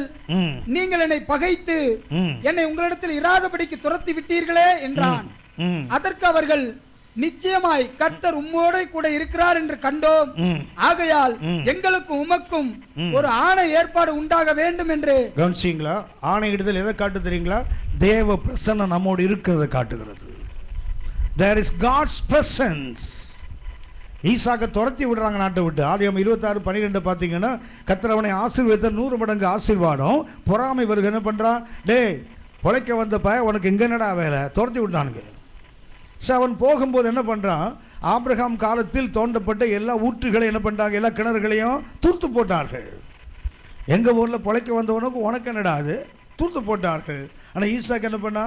ஒவ்வொன்றாக மறுபடியும் தோண்டி அவங்க அப்பா என்ன பேர் வச்சாரோ அந்த பேரை வைத்தான். ஈசாக்கு ஒரு கிணறை தோண்டினான். உடனே என்ன பண்ணாங்க? அங்கேயே வந்து சண்டை போட்டாங்க, விட்டு போயிட்டான். அடுத்த கிணறு அங்கேயும் சண்டை, விட்டு போயிட்டான்.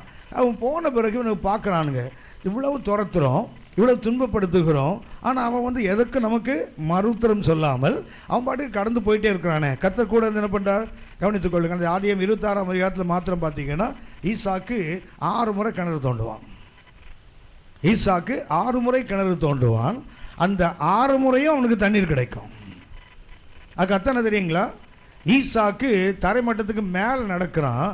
அவனோடு நடக்கின்ற ஞான கண்மலையாக கிறிஸ்து கீழே நடக்கிறார். அவன் எங்கே தோண்டினாலும் அங்கே தண்ணி வரும். அந்த அளவுக்கு கர்த்தர் அவனை ஆசீர்வதிக்க அவன் சொல்கிறான். யார்? அந்த அபிமெலேக்கு சொல்லுகிறான், அதாவது கேராரின் ராஜா, அவனுடைய நண்பன், அவனுடைய தளபதி பிகோல் சொல்கிறான், நீ செய்கிற எல்லாவற்றிலும் கர்த்தர் உன்னோடு இருக்காங்க நாங்கள் பார்க்குறோம், ஆகவே நீங்கள் ஒரு ஆணையிட்டு கொடு. அப்போ ஆணையிடுதுன்னா கத்தனை தெரியுங்களா? தேவ பிரசன்னம், காட்ஸ் பிரசன்ஸ். அப்போ நாம் ஒரு ஆணையிடுகிறோம் என்றால் நம்ம கூட யார் இருக்கிறாங்க? தேவ பிரசன்னம். இப்போ ஆணையிடுதல் என்பது எதை சுட்டி காட்டுகிறது? God's presence. அப்படி நம்ம ஆணையிடும் போது ஒன்று கவனித்துக் கொள்ளுங்கள், தேவ பிரசன்னம் அங்கே இருக்கு. ஆகவே நீங்கள் நம்ம ஆணையிடுதலை மீற முடியாது. ஏனென்றால் யார் முன்னாடி சொல்லியிருக்கோம்? கர்த்தர் முன்னாடி சொல்லியிருக்கிறோம். ஈசாக்கிட்ட வந்து ஏன் கேட்கிறான்? நீங்கள் ஒரு ஆணையிட்டு கொடு என்றால் காரணம் என்ன? கர்த்தர் உன்னோடு இருக்கிறார். உன்னோடு இருக்கிறத நாங்கள் என்ன பண்ணோம்? கண்டோம். ஆக எங்களுக்கும் உனக்கும் என்ன செய்யணும்? ஒரு ஆணை ஏற்பட வேண்டும் கேட்கிறான்ல. காரணம் என்ன? ஒரு ஆணையிடுதல் என்றால் அங்கே என்ன இருக்குது? தேவனுடைய பிரசன்னம் இருக்குது. ஆகவே ஆணையிட்டால் கண்டிப்பாக செய்யணும். காரணம் என்னவென்றால் கர்த்தருடைய பிரசன்னம் அங்கே இருக்குது. யாரை வேணா ஏமாற்றலாம், கர்த்தரை ஏமாற்றவே முடியாது. கர்த்தர் நான் அப்படி சொல்லவே இல்லைன்னு சொல்லவே முடியாது. கவனித்துக் கொள்ளுங்கள். ஆதியாகமம் 18ஆம் அதிகாரத்தில் ஆபிரகாம் மம்ரேயின் சமவெளியில் இருக்கிறார். கர்த்தர் அவரை சந்திக்க வருகிறார், கூட 2 தூதர்களோடு. 3 பேரும் அப்படி வெளியில் போகும்போது ஆபிரகாம் ஓடி போய் என்ன பண்ணார்? கூப்பிட்டு வந்து, வாங்கய்யா அந்த மரத்தில் கொஞ்சம் உட்காருங்க, நான் தண்ணி கொண்டு வரேன், காலை கழுவுங்க, கொஞ்சம் உட்காந்துருங்க, நான் வீட்டுக்கு போய் சாப்பாடு எடுத்துகிட்டு வரேன். ஓடி போய் என்ன பண்ணுறாரு? சாரா பாட்டு சொன்னார், சீக்கிரம் சீக்கிரம் சீக்கிரம் 3 பிடி மெல்லிய மாவை எடுத்து என்ன பண்ணு? அப்பங்களாக சுடு. எப்போ? மத்தியான நேரத்தில், வெயில் மண்டையை சூடாக்குற நேரத்தில். இந்த வீட்டில் எல்லாத்தையும் சாப்பிட்டு முடிச்சிருப்பாங்க. ஏன்னா புதுசாக அப்பம் செய்ய சொல்கிறான். அப்படின்னா ஏற்கனவே சுட்ட அப்பமோ உடனே சுடுற மாதிரி அப்பமும் அங்கே இல்லை. நம்ம வீடுகளில் பார்த்தீங்கன்னா எப்போ யார் ஏமாந்து வந்தாலும் நம்ம வீட்டில் சில ஐட்டம்ஸ் ஃப்ரிட்ஜில் இருக்கும்ல. ஹலோ, என்ன மாத்திரம் கேட்கக்கூடாது? டேட் ஆஃப் மேனுஃபேக்சரிங் மாத்திரம் கேட்கக்கூடாது. ஒரு வீட்டுக்கு போனால் அந்த அம்மா சொல்லுவாங்க, தம்பி சாப்பிடுங்க. இல்லை ஆண்டி நான் சாப்பிட்டு வந்துட்டேன். கொஞ்சம் சாப்பிடுங்க தம்பி. ஏன்னா வேண்டாம் ஆண்டி ஒன்று சொல்லுவாங்க, தம்பி உங்களுக்கு என்ன தம்பி வேணும்? கறி குழம்பு வேணுமா தம்பி? சிக்கன் குழம்பு வேணுமா தம்பி? மீன் குழம்பு வேணுமா தம்பி? காரக்குழம்பு வேணுமா தம்பி? இவ்வளவுமா பண்ணிங்கன்னு கேட்டால், தம்பி எல்லாம் ஃப்ரிட்ஜில் இருக்குது, டேட் ஆஃப் மேனுஃபேக்சர் மாத்திரம் கேட்கக்கூடாது, என்னைக்கு செய்தேன்னு மாத்திரம் கேட்கக்கூடாது.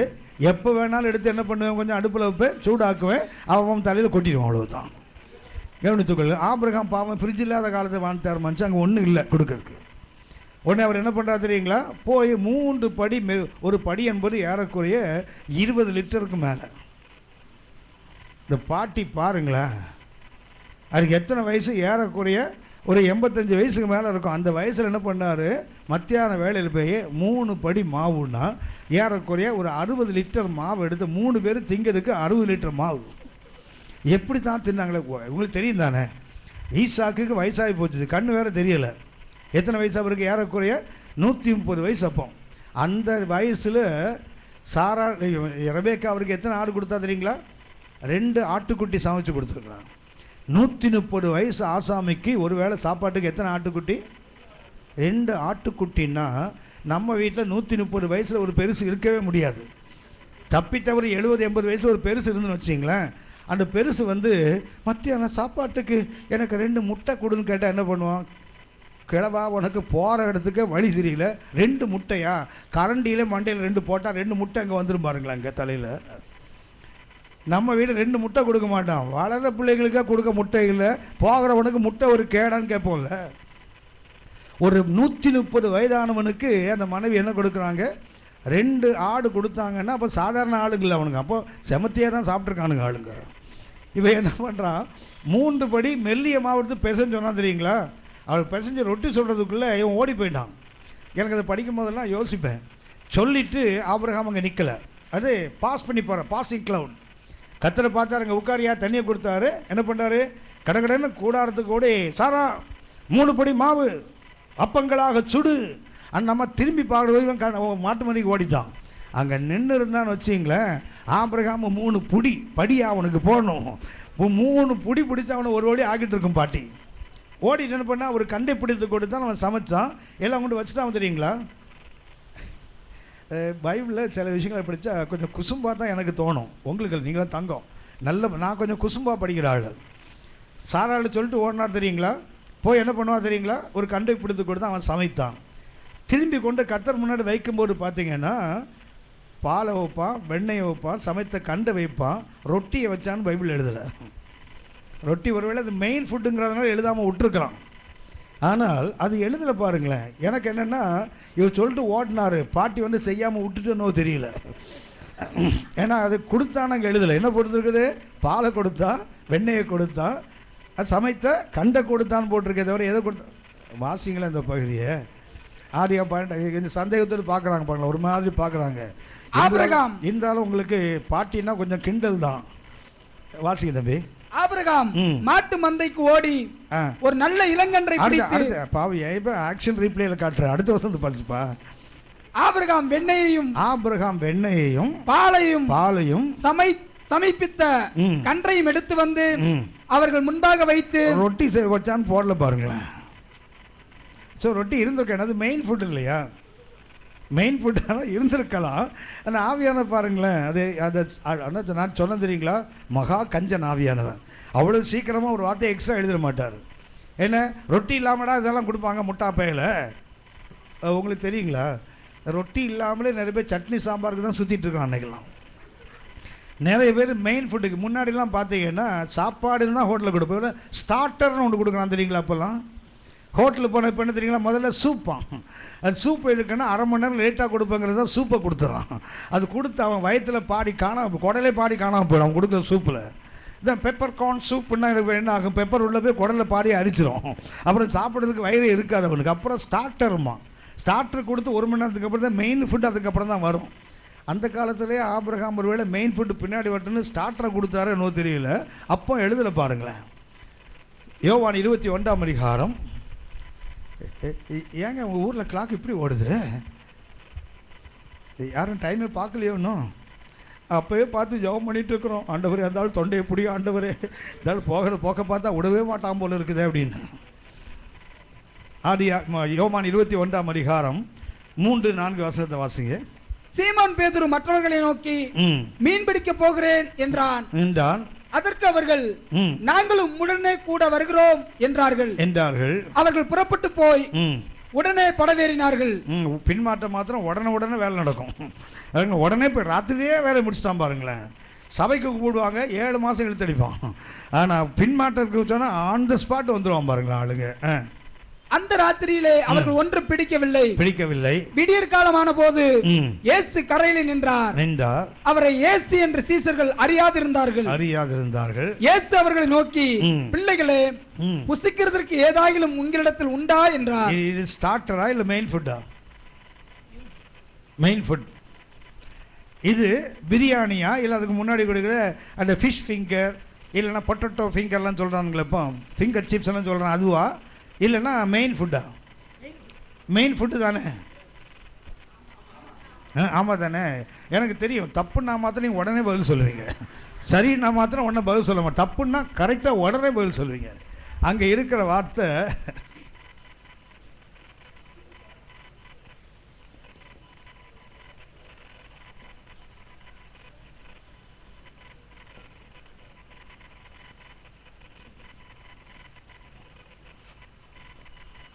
அங்கே இருக்கிற வார்த்தை பிள்ளைகளை புசிப்பதற்கு ஏதாகிலும் உண்டாக்குதுங்களா, சம்திங் டு ஈட் வித் பிரெட்னு அர்த்தம், சட்னி சாம்பார்னு அர்த்தம். அது பேர் அவர் கேட்ட என்ன தெரியுங்களா, பிள்ளைகளை புசிப்பதற்கு. ஏற்கனவே மீன் தான் அடுப்பு வச்சுருக்காருலங்க, சுட்ட மீன் கரையில் இருக்குல்ல, ஹலோ ரொட்டியும் இருக்குல்ல அங்கே. அப்புறம் என்ன கேட்குறாரு, டே காக்கா கூட்டங்களே, நான் வச்சிருக்க மீன் உனக்கு பத்தாதுடா, இப்போ பிடிச்சதில் கொஞ்சம் கொண்டு வாடான்னு கேட்குறாரு பாருங்க. அங்கே ப்ரோஸ்போஜியோட கதை என்ன தெரியுங்களா, some not bread, something to eat with bread. நம்ம பாண்டு சொன்னால் இட்லி இல்லை, சட்னி சாம்பார். அப்படி என்றால் இயேசுவை விட்டு விட்டு ஒருத்தர் ராத்திரிலாம் வலையை போடுறான்னா எதுக்கு தான் போடுறான், அவன் சோத்துக்கு போடலை, இட்லிக்கு போடலை, சட்னி சாம்பாருக்கு தான் வலையை போட்டு உட்காந்துருக்குறான். ஆபிரகாம் கொண்டு போன போது என்ன பண்ணுறா தெரியுங்களா, அவர்களுக்கு அவர் கொடுத்தது பாலை கொடுத்தாரு, வெண்ணெயை கொடுத்தாரு, ஆட்டை கொடுத்தாருன்னு, கண்டை கொடுத்தாருன்னு போட்டிருக்குது, ரொட்டி கொடுத்தாருன்னு போடலை. சரியா, அவர் சாப்பிட்டாரு பாவம். ரொட்டி சாப்பிட்டாரா இல்லை வெறுமனே இது சைட் டிஷ்ஷே முழுங்கிட்டாரோ தெரியல. கர்த்தர் சாப்பிட்டு என்ன பண்ணார், உன் மனைவி சாராள் எங்கே, உன் மனைவி சாராள் எங்கே. ஒன்று அந்த அம்மா என்ன பண்ண சொன்னார், அவளா அதோ வாசிதம் இந்த வசனத்தை. அவர்கள் அவனை நோக்கி உன் மனைவி சாராள் எங்கே என்றார்கள். அதோ கூடாரத்தில் இருக்கிறாள் என்றான். எங்க இருக்கிறாங்க, கூடாரம் கிட்டையா தூரமா? நாங்கள் பார்க்கவா பார்த்தோம், எங்களுக்கு இப்படிலாம் கேள்வி கேட்டோம், நாங்கள் என்ன பண்ணுவோம், நாங்கள் கண்டமா கேட்டோமா? ஐயோ பாவம் வந்து உட்காந்துருக்கோம், எங்களை போய் கிட்டையா தூரமான்னு கேட்டா. திரும்ப வாசிதமே அந்த வசனத்தை. அவர்கள் அவனை நோக்கி உன் மனைவி சாராள் எங்கே என்றார்கள். எங்கே என்றார்கள், அதோ கூடாரத்தில் இருக்கிறாள் என்றான். இப்ப தூரமா கிட்டையா? தூரம் அதோன்றான்ல, அர்த்தம் என்ன, தூரத்தில் மாத்திரமல்ல, கூடாரம் எங்க இருக்குது, பின்னாடி இருக்குது. கவனித்துக் கொள்ளுங்கள், கூடாரம் தூரத்தில் இருக்குது, மாத்திரமல்ல அவன் என்ன பண்றா, கர்த்தருக்கு பின்னாடி நிற்கிறார். கர்த்தர் சொல்லுகிறாள், உன் மனைவி ஒரு குமாரனை பெறுவாள். அதுக்கு பின்னாடி நின்று சிரிக்கிறா தெரியுங்களா, பின்னாடி நின்று. நான் சொன்னேன் தெரியுங்களா, எப்படியும் அந்த பாட்டிக்கு ஒரு 85 வயசு இருக்கும். ஓ பாட்டி சொல்லக்கூடாதோ, 85 வயசு இருக்கும்ல. 85 வயசுல காது ரொம்ப சூப்பராக கேட்குது பாருங்களேன். அதாவது முன்னாடி நின்னாவது வாயசை வச்சு கண்டுபிடிச்சிடும் ஆடு எங்கே நிற்கிறாங்க பின்னா. அப்படின்னா அவிசுவாசம் என்ன பண்ணு தெரியுங்களா, எங்கே இருந்தாலும் காது நல்லா கேட்கும். இந்த விசுவாசத்துக்கு மாத்திரம்தான் காது கேட்காது, அவிசுவாசத்துக்கு உடனே காது கேட்குது. கர்த்தர் சொன்னார், தேவனால் கூடார காரியம் அப்படின்னு போட்டது. 14 வசனம் வாசிங்க தம்பி. 14. கர்த்தரால் ஆகாத காரியம் உண்டோ. அதுக்கு அர்த்தம் என்ன தெரியுங்களா, தமிழ்ல என்ன, கர்த்தரால் ஆகாத காரியம் உண்டோ. ஆங்கிலத்தை கூட is there anything hard for God. ஆனால் எப்படி அப்படி இல்லை, கர்த்தருக்கு தெரியாதது உண்டான்னு அர்த்தம். கர்த்தரால் ஆகாத காரியம் உண்டோ அல்ல. அந்த வசனத்துக்கு அர்த்தம் தெரியுங்களா, எனக்கு தெரியாமல் ஒன்று இருக்குமா. அவள் சிரிக்கிறா பின்னாடி நின்று. கர்த்தர் சொல்லாரு, அவள் நகைத்தாள், நான் சிரிக்கவே இல்லைன்றா பாருங்களேன். அது கர்த்தர்கிட்ட கூட பொய் சொல்ல துணிகிறவர்கள் விசுவாசிகள் மாத்திரம்தான். அவிசுவாசியாவது பயப்படுவான், அவருக்கு தெரிஞ்சிருமே அப்படின்னு. நமக்கு தான் தெரியும், கண்ணை படைத்தவர் அப்படி சொல்லிக்கிட்டே என்ன பண்ணுவான், கர்த்தருக்கு கண்ணு இல்லைன்னு பண்ணுவோம். காடை படைத்தவர் கேளாரோ நமக்கு தெரியும், அது டமாரச்சவன் நமக்கு நல்லா தெரியும். ஆனால் தான் வாயில் வந்ததெல்லாம் பேசுவோம். கவனித்துக் கொள்ளுங்கள், கர்த்தருக்கு தெரியாததாக இருக்குமா. தேவன் ஆணையிடுதலின் தேவன். கர்த்தர் ஆபிரகாமுக்கு சொன்னால் சாராளுக்கு அவங்க ஏற்றுக்கொள்ளவில்லை. ஆனால் கர்த்தர் என்ன பண்ணார் தெரியுங்களா, அவர் வாக்குத்தத்தத்தை கொடுத்தார். அதுக்கு மேலே என்ன பண்ணார், ஒரு ஆணையிடுதலை கொடுத்தார். அந்த ஆணையிட்டு விட்டால் ஆபிரகாம் விசுவாசிக்கிறாரோ, சாராள் விசுவாசிக்கிறாங்களோ, ஈசாக்கு எப்படி வாழ்கிறாரோ, யாக்கோபு எப்படி இருக்கிறாரோ, அது அவருக்கு அவரில் ஆணையிட்ட கர்த்தர் தான் முக்கியம். அப்படியான எலும்பை தூக்கிட்டு வராங்கன்னு அர்த்தம் என்ன, there is God's presence. அங்கே தேவ பிரசன்னம் இருக்குது. அது என்ன, பார்க்கின்ற விதத்தில் இருப்பாருங்க. அதாவது எதிரிகள் பார்க்குறான், கேராரின் ராஜா அபிமெலேக்கு பார்க்குறான், அவனுடைய நண்பன் பார்க்குறான், அவனுடைய படைத்தளபதி பார்க்குறான், உன்னோட கர்த்தர் இருக்கிறாரு. கவனித்துக் கொள்ளுங்கள், நம்மோட கர்த்தர் இருக்கிறாருன்னு நமக்கு தெரியுதோ இல்லையோ, பக்கத்து வீட்டுக்காரனுக்கு நல்லா தெரியும், ஏற்ற வீட்டுக்காரனுக்கு நல்லா தெரியும். யாருக்கு தான் தெரியாது, நமக்கு மாத்திரம்தான் தெரியாது. நம்ம பிரச்சனையே அதுதான். கர்த்தர் வாசிங்களேன், சங்கீதம் 126, 126ஆம் சங்கீதம் 1ஆம் வசனத்தை வாசிங்க.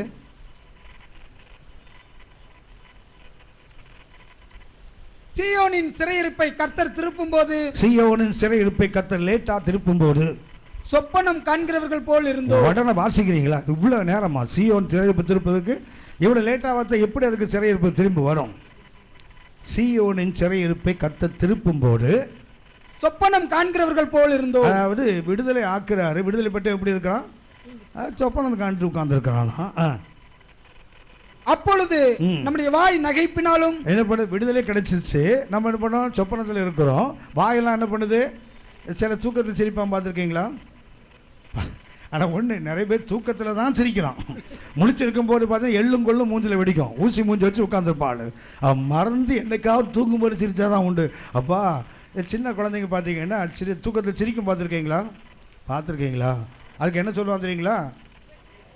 தெரியுங்களா? காத்தில் சொல்லுவான், சம்மனசு விளையாடுதான். குழந்தைகிட்ட ஏஞ்சல் விளையாடுதான், அதான் குழந்தை சிரிக்குதான். நம்ம ஐயாமாரு அம்மாமாரு தூக்கத்தில் சிரிக்கிறாங்கன்னா ஏஞ்சல் வந்து விளையாடுது. இல்லைன்னா அவன் சிரிக்கவே மாட்டான். இவனை பார்த்து ஏஞ்சல் அழுதுட்டு போனாலும் போயிடுவான், இவன் மூஞ்ச பார்த்துட்டு. அப்பொழுது நம்முடைய வாய் நகைப்பினாலும் நம்முடைய நாவு ஆனந்த சத்தத்தினால் நிறைந்திருந்தது. அப்பொழுது கர்த்தர் இவர்களுக்கு பெரிய காரியங்களை செய்தார் என்று குப்புசாமி கோவிந்தசாமி சொல்றான். பாருங்களேன், யார் சொல்றான்? புறஜாதிகளுக்குள்ள சொல்றானா? ஆனா விடுதலை பெற்றவன் சொற்பனத்தில் உட்கார்ந்து இருக்கிறான், சிரிக்கிறான், பாடுறான், ஆனந்த கழிப்புறான். எல்லாம் எதில் நடக்குது? தூக்கத்திலேயே நடக்குது. பாருங்களேன், தூக்கத்தில் சாப்பிட்டா பசி ஆறுமா? பசி ஆறுமா? இந்த மலேசியாலாம் பக்கத்தில் போனீங்கன்னா அங்கே சாப்பிட்டீங்களான்னு கேட்க மாட்டான். என்ன கேட்பான் தெரியுங்களா?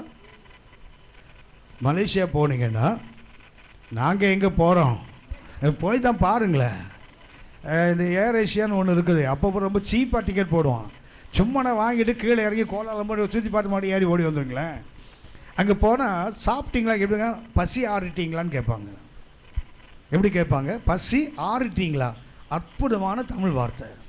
நம்மளால தான் குசும்பு ஜாஸ்தி இல்லை. இங்கே போன ஐயா பசி ஆறிட்டீங்களா? ஆமாம், நான் பஸ்ஸே ஆறிட்டேன்னாரு இவர். குசும்புன்னா நம்ம ஆளுக்கு சாதாரண குசும்பு இல்லை. அது பசி ஆறிட்டியான்னு கேட்டால் இவர் பஸ்ஸே ஆறிட்டேன்றான். கிண்டல். என்ன மாதிரி கிண்டல் பாருங்களேன். தூக்கத்தில் சாப்பிட்டா இவனுக்கு அது பசி ஆறுமா? ஆறுமா? ஆறாதில்ல. ஏசாயா 29 அதிகாரம் எடுங்க. ஏசாயா 29 அதிகாரம் 8 வசனத்திலிருந்து வாசிங்க. அது பசியா இருக்கிறவன் தான் புசிக்கிறதுக்கு சொப்பனம் கண்டும். பசியா இருக்கிறவனுக்கு என்ன கனவு வருதான்? சாப்பிடுறத விட வேற என்ன கனவு வரும்? அடுத்தது, விழிக்கும் போது அவன் வெறுமையா இருக்கிறது போலவும். அப்படின்னா தூக்கத்தில் சாப்பிடுறதுனால யாருக்கும் பசி ஆறாது. அடுத்து பார்த்தீங்கன்னா, தாகமாக இருக்கிறவன் தூக்கத்தில் கனவுல என்ன பண்ணலாம்? குடிக்கிறது மாதிரி. அநேகர் ரெண்டு கையில் வாழ்ந்த கனவுல தான் வாழ்ந்துட்டு இருக்காங்க. ஏனென்றால் கர்த்தர் செய்கிற கிரியைகள் அவர்களுக்கு என்ன செய்ய முடியல? உணர முடியவில்லை. அப்போ சில 12ஆம் அதிகாரத்தை பார்த்தீங்கன்னா, பேதுரு சிறைச்சாலையில் காக்கப்பட்டிருக்கிறார். சபையார் பாரத்தோடு ஜெபிக்கிறார்கள். வானம் திறந்தது, தூதன் இறங்கி வந்தான். வந்து பேதுருவுடைய சங்கிலிகள் அருந்தது. தட்டி எழுப்பி என்ன பண்ணார்? பாதரட்சியை தொடுத்துக்கோ, இடுப்பில் கச்சையை கட்டிக்கொள், சால்வை எடுத்து போர்த்துக்கொள், 1ஆம் 2ஆம் 3ஆம் காவலை திறந்து வெளியே கொண்டு வந்தால் பேதுரு நினச்சாராம் சொப்பனம் காண்றன்னு நினச்சாராம். இன்றைக்கி நிறைய பேருக்கு விடுதலை எங்கே தான் இருக்குது? கனவுல தான் விடுதலையை கவனிக்கிறார்கள். எங்கே வரல? நிஜத்தில் வரல. அப்படி இல்லை, ஆணை விடுதலைன்னா அதுக்கு அர்த்தம் என்ன? தேவ பிரசன்னம் நம்மோடு இருப்பதாக அர்த்தம். நாம் என்னையோடு முடிச்சுப்போம். வருகை தாமதித்தால் நாளைக்கு கவனிக்கலாம். சரியா? ஐயோ, நாளைக்கு நாங்கள் வர மாதிரி ஐடியாவே இல்லையே, இன்றைக்கே ஏதாவது கொஞ்சம் முடிச்சுட்டு போகக்கூடாதா? ஒருத்தர் அடிக்கடி சொல்லுவார், பைபிள் ஸ்டடி வருவார் ரெகுலர். அவர் சொல்லுவார், பிரதர் நானும் பார்த்துட்டே இருக்கேன், இந்த டிவியில் இந்த மெகா தொடரெலாம் காட்டுறான் தெரியுங்களா, முக்கியமான சீனில் டக்குன்னு நிறுத்திடுவானா, தொடரும் போட்டுருவானா. அப்போ அடுத்த என்ன, நாளைக்கு எப்போடா வரும்னு பார்த்துட்டு இருப்போமா? நம்ம அப்படி கவலையே பட மாட்டோம். நாளைக்கு வந்தா என்ன, வராமல் போனால் என்ன, டைம் தாண்டி போச்சுது. அதனால் நிறுத்தி கொள்வோம். நாளைக்கு தொடர்ந்து கவனிக்கலாம். ஜெபம் பண்ணலாமா? கவனித்துக் கொள்ளுங்கள். அந்த ராமசேஷ விடுதல் என்பது நம்முடைய தொடக்கம். அதுதான் ஒரு காரியத்தின் தொடக்கம். எப்படி இருந்தாலும் முடிவு தான் நல்லதுன்னு பேருன்னு சொல்லுது. ஆனால் தொடக்கமே நல்லா இல்லைன்னா முடிவு எப்படி நல்லா இருக்கும்? தொடக்கம் சரியாக இருந்தே அநேகருக்கு முடிவு நல்லா இல்லை. ஆனால் தொடக்கமே இல்லாமல் முடிவு எப்படி இருக்க முடியும்? அப்படி என்றால் இந்த எகிப்தை விட்டு புறப்பட வேண்டுமானால் எதை விட்டு வெளியே வரணும்? ராமசேஷை விட்டு வெளியே வரணும். Ramaseshan son of the sun, சூரியனுடைய மகன். ஆனால் நாம் எதை நம்பி இருக்கிறோம்? சூரியனை அல்ல, பார்வோன் பார்த்து வைத்த தேசத்தை அல்ல, வானத்தையும் பூமி உண்டாக்கின தேவன் பார்த்து வைத்த தேசத்துக்கு தான் நாம் அழைக்கப்பட்டிருக்கிறோம். அதனால அந்த தேசத்தை அடைய வேண்டுமானால் முதல்ல எதை விடணும்? ராமசேஸை விட வேண்டும். அதுக்காக தான் கவனித்தோம். சூரியனுக்கு நல்ல பக்கமும் இருக்குது, கெட்ட பக்கமும் இருக்குது. ஆனால் நம்ம சூரியனுக்கு நல்ல பக்கம் மாத்திரம்தான். மற்ற சூரியனெல்லாம் நாங்கள் தெரியுங்களா, உதிக்கும், உயரும், அப்புறம் கீழே இறங்கிடும்ல. ஆமாவா? ஆமாவா? ஆனால் நீதிமொழிகள் 4:18 என்ன? நீதிமானுடைய பாதை நடுப்பகல் வரைக்கும் அதிகமாக பிரகாசிக்கிற சூரியன். அதுக்கு எத்தனை? இது உதிக்கும், உயரும், அப்புறம் கீழே இறங்காது. நீதிமானுடைய பாதை என்ன? நடுப்பகல் வரைக்கும், அதுக்கப்புறம் இல்லை. நியாயாதிபதிகள் 5ஆம் அதிகாரம் கடைசி வசனத்தை வாசிங்க, நாம் ஜெபித்து முடிப்போம். நியாயாதிபதிகள் 5ஆம் தெபோராளுடைய பாடல், அவங்க எப்படி பாடுறாங்க பாருங்க. 5ஆம் அதிகாரம் 31 வசனம். கர்த்தாவை பகைக்கிற யாவரும் உம்மை பகைக்கிற யாவரும் இப்படியே அழிய கடவர்கள். யாரை போல? சிசேராவை போல தலை உடைந்து சாக கடவர்கள். அவரில் அன்பு கூறுகிறவர்களோ, அவர்கள் அன்பு கூறுகிறவர்களோ வல்லமையோட உதிக்கிற சூரியனை போல இருக்க கடவர்கள் என்று பாடினார்கள். எப்படி இருப்போமா? வல்லமையோடு உதிக்கிற சூரியன், மறைகிற சூரியன் ஆவிக்கிற வாழ்க்கையில் கிடையாது. உலகத்து சூரியன் உதிக்கும், உயரத்தில் போகும், ஒரு நாள் மடிக்கலை இறங்க ஆரம்பிச்சிடும். ஆனால் நம்ம சூரியன் அப்படி அல்ல, நடுப்பகல் வரைக்கும் அதிகமாக பிரகாசிக்கும். அதுபோல் கீழே இறங்க என்ன தெரியுங்களா, அப்படியே மேலே போயிடும். அந்த நீதியின் சூரிய போல மாறிடுவோம் நாம. ஆகையினால நீங்கள் நானும் ராமசேசத்துக்கு வெளிவரணும். அர்த்தம் என்ன? முதலாவது கவனிக்க வேண்டியது, இந்த உலகத்தின் சூரியனை நம்பி நம்ம இல்லை, நமக்கு நித்திய சூரியன் ஒருவர் உண்டு. இரண்டாவது, யோசேப்பின் எலும்பு கற்றுக் கொடுக்கும் 3 பாடத்தில் முதலாவது பாடம் என்ன? இந்த பயணத்தில் வருகிறவர்கள் ஆணையிட்டால் தங்கள் வாழ்க்கையில் எவ்வளவு நஷ்டம் வந்தாலும் சரிதான், அதை கண்டிப்பாக நிறைவேற்றுவார்கள். காரணம் என்ன அப்படின்னா, மிக முக்கியமானது அங்கே இருப்பது என்ன? கர்த்தருடைய பிரசன்னம். ஒரு ஆணை இடுதென்றால் அங்கே என்ன இருக்குது? தேவனுடைய பிரசன்னம் இருக்குது. நமக்கு தெரியுதோ இல்லையோ, புறவினத்தான் பார்க்குறான். ஈசாக்கோடு இருந்ததை ஈசாக்கு அனுபவித்தாரோ இல்லை தெரியாது. ஆனால் ஒரு புறவினத்தை ராஜா சொல்கிறான், கர்த்தர் உன்னோடு இருக்கிறாரு. அவனுடைய நண்பன் சொல்லுகிறான், அவனுடைய தளபதி சொல்லுகிறான், உன்னோடு கர்த்தர் இருக்கிறார், ஆகவே எனக்கு ஒரு ஆணையிட்டு கொடு. அப்படியானால் நமக்கு இன்னைக்கு தெரியுதோ இல்லையோ, நம்மோடு கர்த்தர் இருப்பதை மற்றவங்க பார்க்குறாங்க. ஆகவே ஆணையிட்டு கொடுத்தால் நல்லா யோசிச்சு பாருங்கள். எத்தனையோ நண்பரோடு நீங்கள் பழகுறீங்க, எத்தனையோ காலம் கர்த்தருடைய கிருபையில் கடந்து வந்துட்டீங்கல்ல. என்னைக்காவது உங்கள் காடு கேட்க ஒருத்தனை பார்த்து, ஏண்டா ஒரு ஹிந்துவாக இருந்து நீ இப்படி செய்யலாமான்னு யாரும் கேட்டிருக்காங்களா? ஆனால் ஒரு கிறிஸ்தவனாக இருந்து இப்படி செய்யலான்னு கேட்குறானா இல்லையா? அப்போ நான் உலகத்து மனுஷனே நம்மளை நம்புகிறான், இவன் கர்த்தருடைய பிள்ளை, இவன் ஆணையிட்டால் உண்மையாக இருப்பான். யோசிச்சு பாருங்கள். ஒரு ஹிந்துவை பார்த்து யாரும் எவ்வளோ உண்மையாக வாழ்கிற ஒரு ஹிந்துவத்தை கூட அந்த வார்த்தை யாரும் சொல்கிறதில்ல. ஏயா ஒரு ஹிந்துவாது இப்படி சொல்கிறேன்னு கேட்டதில்லை. ஆனால் என்ன கேட்பான் தெரியுங்களா? ஏங்க ஒரு கிறிஸ்டினாவது இப்படி சொல்லலாங்களாங்க, இப்படி செய்யலாமான்னு கேட்குறான். அப்படின்னா உலகமே தெரியுது நம்மோட கர்த்தர் இருக்கிறார். ஜெபம் பண்ணலாமா? கண்ணில் மூடுவோம், கர்த்தரை நோக்கி பார்ப்போம்.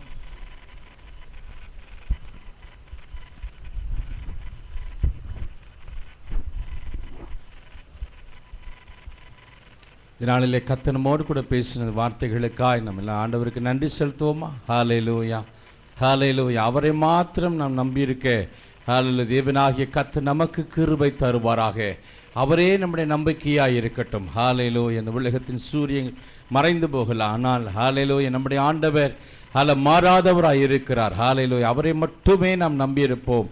ஹல்லேலூயா. லாபமான எல்லாவற்றையும் நாம் விட்டு நம்ம ஹல்லேலூயா புறப்பட்டு வர ஹல்லேலூயா நம்மை ஹல்லேலூயா அர்ப்பணிப்போம். ஹல்லேலூயா. ஆணையிடுதலிலே மிகுந்த ஜாக்கிரதை உள்ளவர்களாக இருப்போம். தேவ ஆவியானவர் நமக்கு கற்றுக் கொடுத்த இது நல்ல வார்த்தைகளுக்கு நாம் நம்மை கீழ்ப்படிந்து நம்மளை ஒப்பு கொடுப்போம். ஹல்லேலூயா. கர்த்தர் இந்த நாட்களிலே நம்மை தகுதிப்படுத்துவாராக. பரிசுத்தமுள்ள நல்ல பிதாவே, இந்த ஆசீர்வதிக்கப்பட்ட இந்த 2ஆம் நாள் ஆண்டவரே வேதப்பாட வகுப்புகளுக்காக நன்றியோடு உம்மை ஸ்தோத்திரிக்கிறோம் ஆண்டவரே. ஹல்லேலூயா. ஆண்டவரே, ஹல்லேலூயா, எகிப்தை விட்டு கடந்து வருகிற ஹல்லேலூயா எங்களுடைய வாழ்க்கையில் காணப்பட வேண்டிய தகுதிகளை குறித்து நாங்கள் ஆண்டவரே தியானிக்கும்படியாய் கர்த்தர் கொடுத்த இந்த நல்ல பாக்கியத்திற்காக நன்றி ஆண்டவரே. இந்த ராம்சேஸிலிருந்து அவர்கள் ஹல்லேலூயா கடந்து வந்தார்கள் என்று சொல்லி நாங்கள் தியானித்தோம். அந்த ராம்சேஸை குறித்து கர்த்தருடைய ஆவியானவர் எங்களுக்கு கற்றுக் கொடுத்த காரியங்களுக்காக நன்றி ஆண்டவரே. ஹல்லேலூயா. உம்மை மட்டும் நாங்கள் நம்பி இருக்க எங்களுக்கு உதவி செய்வீராக. ஹல்லேலூயா. thank you lord. எங்களுக்கு காணப்பட்ட எல்லா காரியங்களையும் லாபமானவைகளை எல்லாவற்றையும் உதறி தள்ளிவிட்டு நீர் காண்பித்த பரம கானானுக்கு நேராக நாங்கள் கடந்து வர ஆண்டவரே எங்களுக்கு உதவி செய்வீராக. தொடர்ந்து உம்முடைய வார்த்தைகள் ஆண்டவரே எங்களோடு கூட இடைபடும்படியாக நாங்கள் ஜெபிக்கிறோம். ஹல்லேலூயா. Praise the Lord. உம்முடைய நாமத்தை கர்த்தர் மகிமைப்படுத்துவீராக. ஆணை இடுதலிலே நாங்கள் மிகுந்த ஜாக்கிரதை உள்ளவர்களாய் இருக்க கர்த்தர் ஆண்டவரே எங்களுக்கு உதவி செய்யும்படியாய் நாங்கள் ஜெபிக்கிறோம். ஹல்லேலூயா. உம்முடைய நாமத்தை தொடர்ந்து மகிமைப்படுத்தும். தொடர்ந்து நாளை மறுநாள் பரிசுத்த ஆவியானவர் எங்களோடு கூட இடைபடுவீராக. உங்க நாமத்தை மட்டும் மகிமைப்படுத்திக் கொள்ளுங்க. துதி கன மகிமை எல்லாம் உமக்கே செலுத்துகிறோம். இயேசு கிறிஸ்துவின் மூலமா ஜெபம் கேளும் ஜீவனுள்ள நல்ல பிதாவே, ஆமென். நம்முடைய கர்த்தராகிய இயேசு கிறிஸ்துவின் கிருபையும் பிதாவாகிய தேவனுடைய அன்பும் பரிசுத்த ஆவியினுடைய அன்னைக்கும் ஆசீர்வாதம் நம் அனைவரோடு கூட கர்த்தருடைய வருகை மட்டுமாயிருப்பதாக. ஆமென். என் ஆத்துமாவே கர்த்தரை ஸ்தோத்திரி, என் முழுமையுள்ள பரிசுத்த நாமத்தை ஸ்தோத்திரி. என் ஆத்துமாவே கர்த்தரை ஸ்தோத்திரி, கர்த்தர் செய்த சகல உபகாரங்களையும் மறவாதே. ஆமென். அல்லேலூயா, அல்லேலூயா, அல்லேலூயா. கர்த்தர் நம்மை ஆசீர்வதிப்பாராக. God bless you. நாளைக்கு சரியாக 6:30 மணிக்கு வரும்படியாக அன்போடு அழைக்கிறேன்.